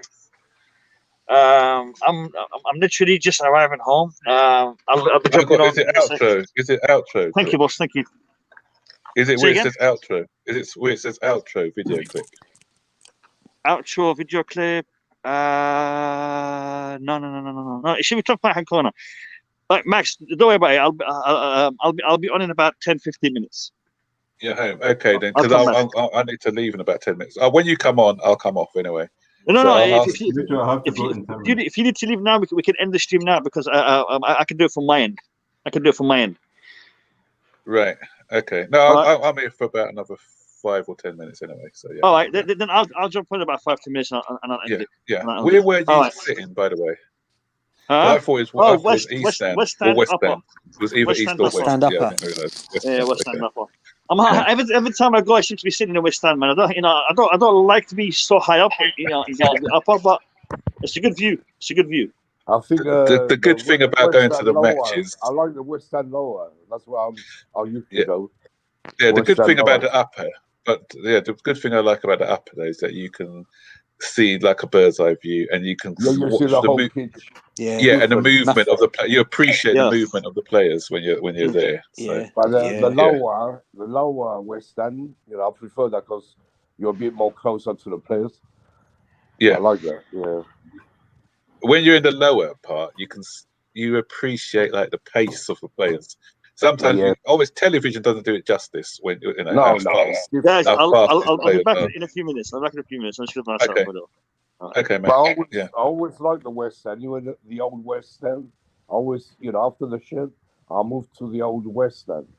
I used to be a shed boy, one of the cheerleaders, in the shed end, with my Yeah. white coat and Dr. Martin boots. Years So what ago. do you think is a Barkley getting sold this winter transfer window? If we got suitors, apparently he's up for sale. Barkley, I heard he's up for sale. Yeah, he is. So well, it's just it looks like Newcastle they offered 25.5 million for DNA today. Yeah, plus and Longstaff as well. They've added in that deal as well, Nick. Who offered so- Chelsea 25 No, million and long. No, Newcastle. for Digne? Digne, Luca Digne. Yeah, Oh. yeah. So I don't know if we're going to Can have him. Man. I'm not rushing. I don't mind Digne, but I wouldn't want to spend 25. I would have preferred actually to have taken the boy they got Trippier, because I think he can play right or left. 12 million for 12 million. I think it's Yeah, but the salary, Max. What are they paying him? that's the thing. I'm not sure what the salary is. That's the only thing. Probably 300. Yeah, because the reason I like him is his versatility and his leadership qualities as well would have been good for the team. But hey ho. Yeah, Dennis, man. Sergio welcome to the stream. Dest has been also mentioned as well today, guys. I don't know about By who? for Chelsea. It I'm not was really a big fan of for this. Chelsea, Sergio Dest. I don't Yeah, know. but by who? What publication? It was by Matt Law, I do believe. Oh, is it? With Matt Law saying it, there may be some leaks in that one. Yeah. Welcome to the stream, Dennis. What's your take on everything? What's going on today? Just thanks for having me, fellas. I was just a long day today. My son was home from daycare because his temperature went up, and here, if your temperature goes up a little bit, they take you out of school and assume you have COVID. So he's fine now. He's running around having a great time, but like the last couple of days, we've just kind of been touch and go, just trying to like figure out our schedules and make things work with him. But anyways, I'm on now, and I watched the game, and I thought we bossed it. Like they couldn't get near us as much as they wanted to press. They could not get anywhere near us. I think a lot of that had to do with the fact that like Sal Niguez was moving the ball quickly. Jorginho does what Jorginho does, and we just overwhelmed the midfield in the first half. Like they could not live with us. Like literally, as much as they tried to get close, they couldn't because we're moving the ball so quickly. So I thought that was great. And I did jump on because Mo said something that I was still trying to figure out in my head too, whether or not we changed systems offensively and defensively, because it did look like when we were attacking, we played with a 4, and then when we were defending it, we played with a 5. And I wasn't sure if that was because Ziyech was just like positionally unaware when we were attacking, like he was just like pressed up the pitch all the time. But it was noticeable that we were playing with either a 4 or with fullbacks. And then when we were defending, we had 5. It looked like a 5-2-1-2 with Mason Mount playing sort of like the number 10. And at any rate, I thought it was a fantastic game. Tuchel, again, just masterclass. Like, how is he getting these performances out of these guys, man? Sal Niguez, man of the match. Malang Sarr, much maligned Malang Sarr, playing really, really well. I don't think he deserved the yellow either. I thought he got the ball. He did get a ball. He did get the ball, and they gave him yellow for that. I guess he's overly aggressive. He was really good. I thought performances that you didn't normally expect to see, like Alonso was really good again, and I think for him, the difference is he's starting to string together a few performances in a row where he's looking good, and nobody wants to give him credit for it because everyone knows that he's got a stinker in him somewhere down the line. So everyone's being cautious about how they want to praise him. But I thought he was good. Again, I thought he was good against Liverpool as well. So if he can continue to build on that, that'd be great. I agree with you, Max. I do think that we need a hybrid, somebody who can play left and right. Serginho Dest is a guy that probably fits that bill, but I wanted to ask MDT what was going on with Dujon Sterling, because it looks like, I know when I looked at the stats, I was looking at some of his like real underlying numbers at Blackpool, and it doesn't look like he's having a great season there. Not enough for one to warrant a recall, but I wanted to get your opinion on that. And if we can get him in and he can get some minutes, and then we have somebody like Dean who can deputize for Alonso, that might be okay going forward. Sorry, Couch. With Dujon, it's been very, very unfortunate at Blackpool. He's had health issues, COVID, and injury. He had an injury and a COVID. So the COVID apparently has been is not the mild one. Okay. It's been coming, but I think that's one of the big worry at Chelsea right now, is because of the COVID was really bad on him. So he didn't play a lot at Blackpool because of that. Right. Yeah. So so they've been easing him back into. Apparently, he just got back to full fitness at Blackpool, and Blackpool feel like they've been hard done by if Chelsea call him now, because they think that they want to use him now, but Chelsea have already put in the request to recall. So guys, so before you carry on, it's going to be a tag team. I'm passing the baton on to May, and because I've got a really early start tomorrow, so I need to get some. Max, I don't want that to happen, big up, Max. big up I to don't- you. I don't Thank want you, to- thank you for your support today. Much No worries. appreciated. Much appreciated. Thank you, Max. That's okay. Cheers, guys. Can we And, vote? have the Blues. Take and- care, Max. Can we You know- vote? No? Can we vote? If Vote for what? Mo should come or Mark take the voting over. Like, we can't just. You haven't got an option. Man. You haven't got an option. I'm No. passing on the baton, and it's all I Take can care. sleep easy tonight because we beat Tottenham. So that's It- Welcome, Mo, and thanks, Boogie, Max. okay, guys. Boogie, it's not a democracy, it's a dictatorship. Another dictator. Cheers, man. Thank you, brother. Take it easy, Have a man. good night. More good to have you back. Good to have you back. Max Yes, Max man. did a wonderful job. Big up, though. Mo. Oh yeah. Max is a wonderful brother. He's a wonderful brother. No, seriously, I gotta say something. I want to shout out Alex. Alex, what a lad. What a lad. He calls me 2 hours before kickoff. And he's like, Mo, I've got a spare ticket. Do you want it? I'm like, Chelsea, Tottenham. You don't go ask me twice, man. You do not go ask me twice. So I'm like, I straight away called up Max. I'm like, Max, mate, I want you to do this. Can you do this for me? He's like, yeah, sure, no problem. Go enjoy yourself. Amazing. So it's amazing, man. Listen, I got to tell you, the atmosphere. One thing, like I said when I was here earlier, one thing that I was worried about is the whole Lukaku thing, and I got to tell you, Chelsea have some what's the word here? Some mature, educated, and respectable fans, because they did the right thing. They did the right thing. You know, they handled the situation fantastically well. You know, so big up to Chelsea fans. Big up to Chelsea fans and the team. Good win today. Good win. Yeah, absolutely. Can I say something about the formation, Couch? Yeah. I just heard from what's his name? This Dutch TV channel, like the one Gullit normally and De Boer. You know, Frank De Boer, Ronald De Boer. They normally appear. Was It that start beIN with Sports? no, that's beIN is the Qatari one. It starts with Z. Okay, let me just see where I can picture it. They thought Tuchel was playing the 4-2-2-2. That makes That's sense. what they thought. That makes They sense. thought it was the 4-2-2-2. That's what he was If playing. you watched Mount, though, Okay. Mount looked like he was in a bit of a free roll, though, right? Because Yeah, that's he was Mount basically and Ziyech.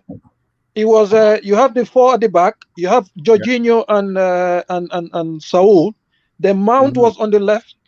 Mount was on the left, and Ziyech was on the right, then Lukaku and Kai. That's what they think the system was. Isn't it amazing? Let me put this one out. Isn't it amazing that I think 30 or 45 minutes after a game, we still don't know what system we play. So imagine disguised it well. Disguised it well. Yeah, imagine someone playing against us doesn't know what system he's going to face. Yeah, it's crazy. Apparently, Conte didn't know.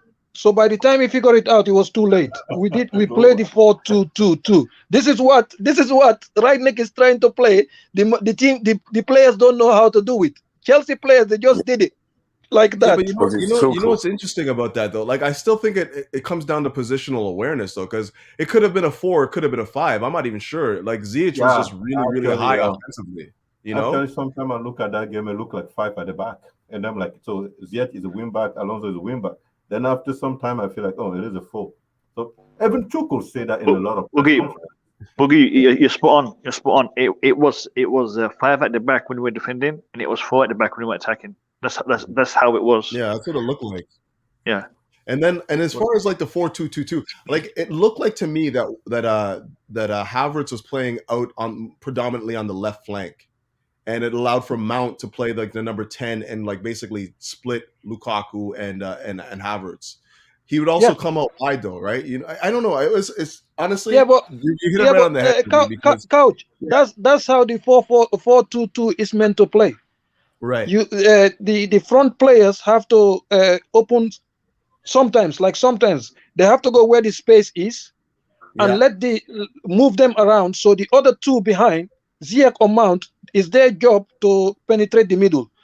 If they choose another route, it's up to what's his name? The two, Jorginho and what's his name? Saul, to do the move. The 4-2-2 is for you to confuse everybody in the front.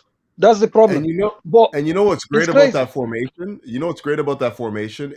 Normally, if you see it, look on the flank, Chelsea usually plays a triangle on the flank, right? So you have your fullback or your wingback, then you have your number 10, and then maybe you have the overlapping forward. But in this particular setup, it looked like we had an overload of 4 on the flank sometimes, because you'd have Mount, Havertz, Saul, and say Alonso on the left, and we had 4 versus their 2 sometimes, and that's why we're moving it so quickly, because they couldn't get near the 4 versus 2.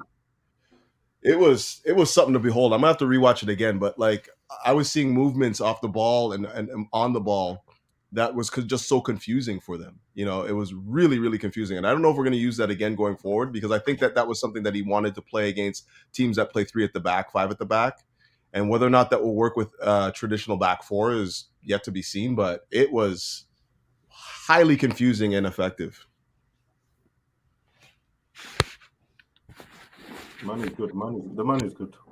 He's good. We're lucky to have him. Hopefully, we win at least 1 or 2 cups this season. Then his job will be guaranteed, and also. So do you guys still think if we don't make top 4, it's going to be hard to keep Tuchel? If we don't make top 4, yes. Yeah. Mm-hmm. If we don't make top 4, yes. Especially with where we are right now, because right now we should easily make top 4. Where we are right now. Do you think so? We should.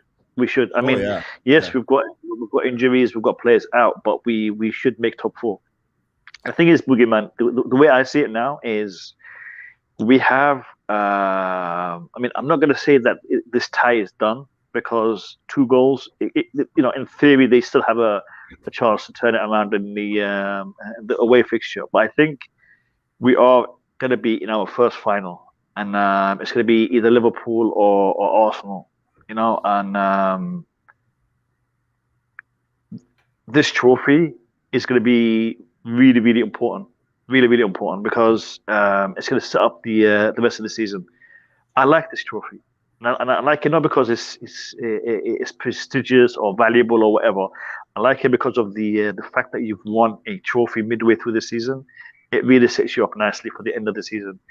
And I want to see this. I want to see this win, because it's going to give the players that confidence moving forward. So hopefully we've got this, and Super Cup, League Cup, top 4. a good one in the Champions League, maybe the FA Cup, World Club Cup. There's a lot of honours that we're playing for here, and we can get these. We can get these. Possibly. I'm still thinking if we get this cup, the Tuchel job is safe. It's safe. Sorry, it's safe for whatever happened. No, Boogie. If Chelsea don't finish top four, if Chelsea don't finish top four, it's going to be difficult. It's going to be difficult for Tuchel. I'm not going to say he'll get sacked, but it'll be very difficult. Very difficult. If he doesn't get top four and he wins the Champions League, then then there we go. No worries there. But you have to guarantee European football. Like, we're at the point where we can't miss anymore. Like, if we miss, it'll ruin. It will not only ruin the squad, because we're gonna have to probably sell players to meet with financial fair play, but like you can't miss here. You have to be able to meet it. Like, look at our wages. Like, who was it that posted our wages the other day? We have the highest wages, second highest wages in the EPL right now. Yeah, because we have Man City. Like, that's crazy. That's actually crazy. We beat Manchester City and Manchester United. Wow. Yeah, that's crazy. So that's something to take in consideration. We can't miss Champions League because everything that we do is predicated on us making that top four.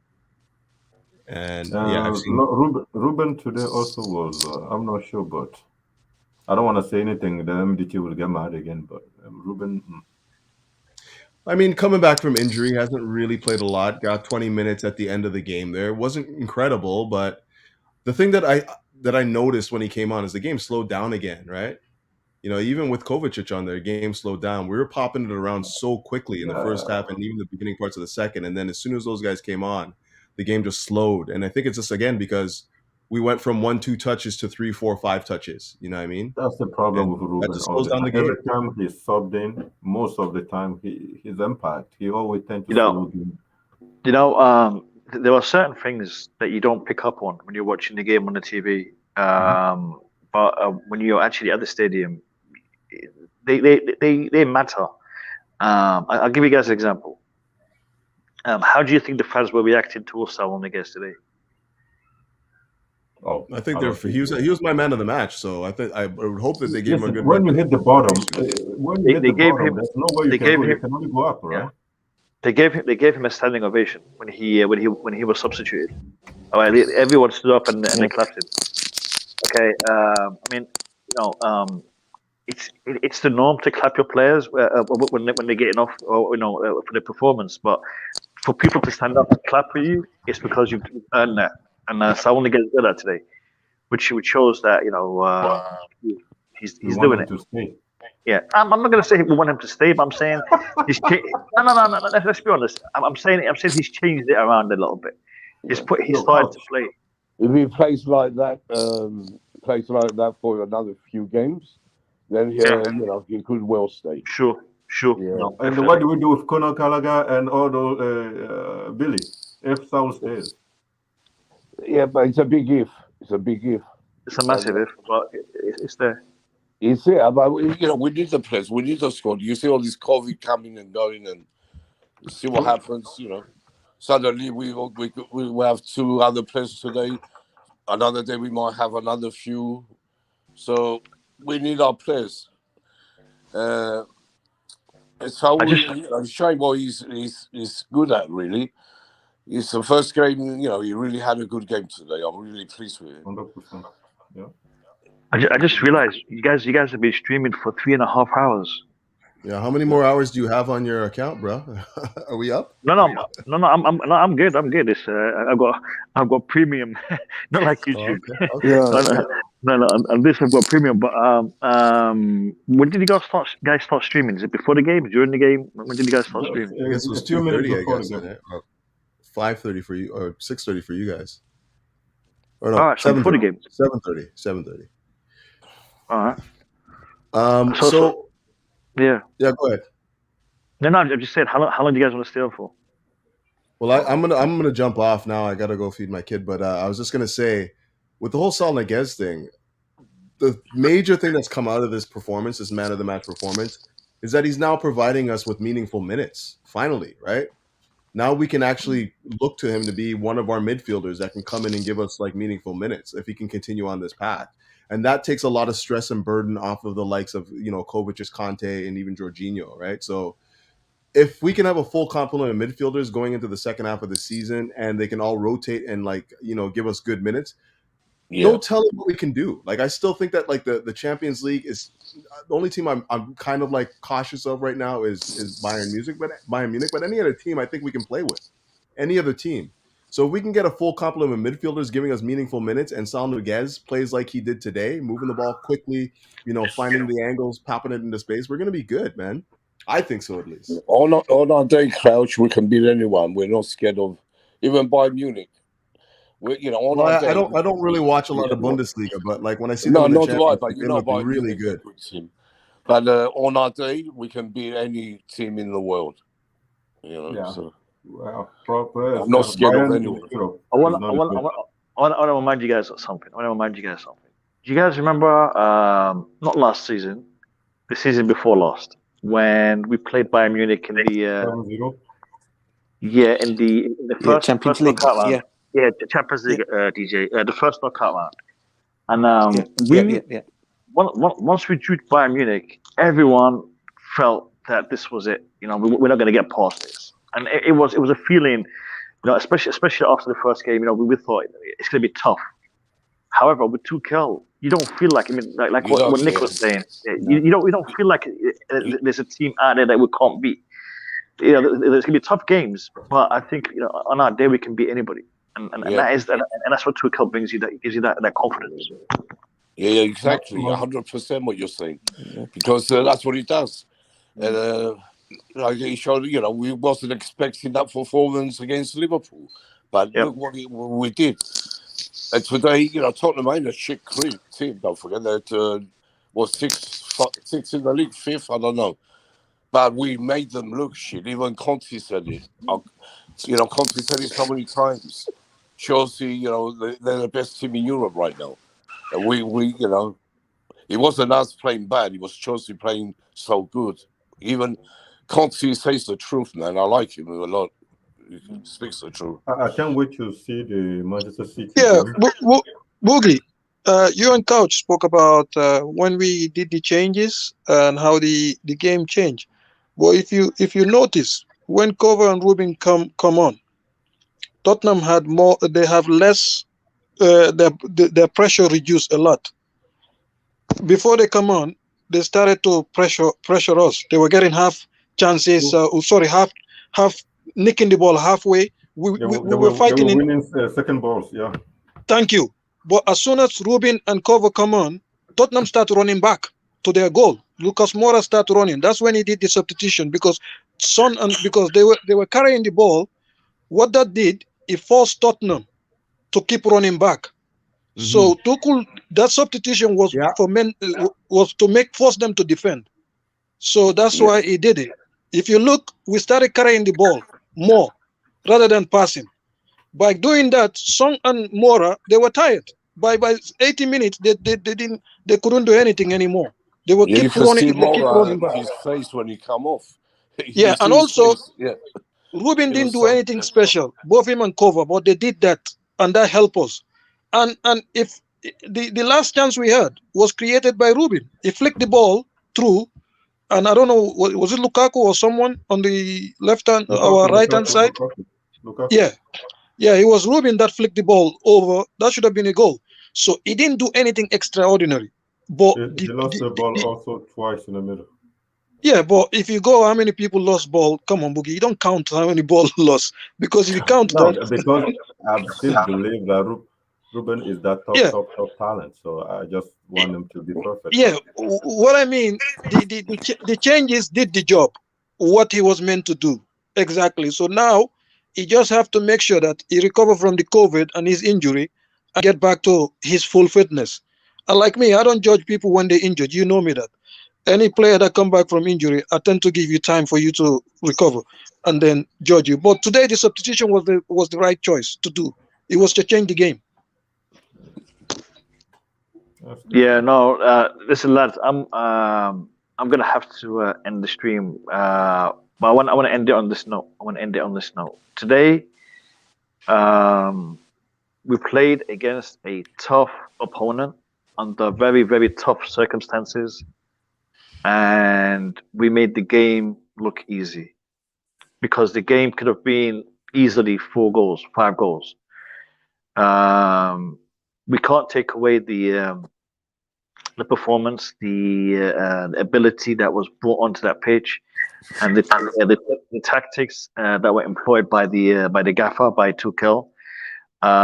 Respect to him, respect to the players, respect to the fans. Great performance, great game, and we've got Chesterfield in the FA Cup on Saturday. Then we got Man City midweek next week. Things are looking good. Couple of injuries. Hopefully they're not too serious, but let's stay positive, and let's keep on, keep on grinding the results this season, and hopefully we can get some cups and some trophies, some honors. We will be streaming tomorrow. I will be doing a debate or a discussion tomorrow regarding some of the latest stories. I will also be evaluating some of the things in respect to this match that will become apparent in the next few hours. But yeah, I'm shattered, I'm knackered, and I'm sure a lot of you guys are. Thank you to everyone who's in the chat.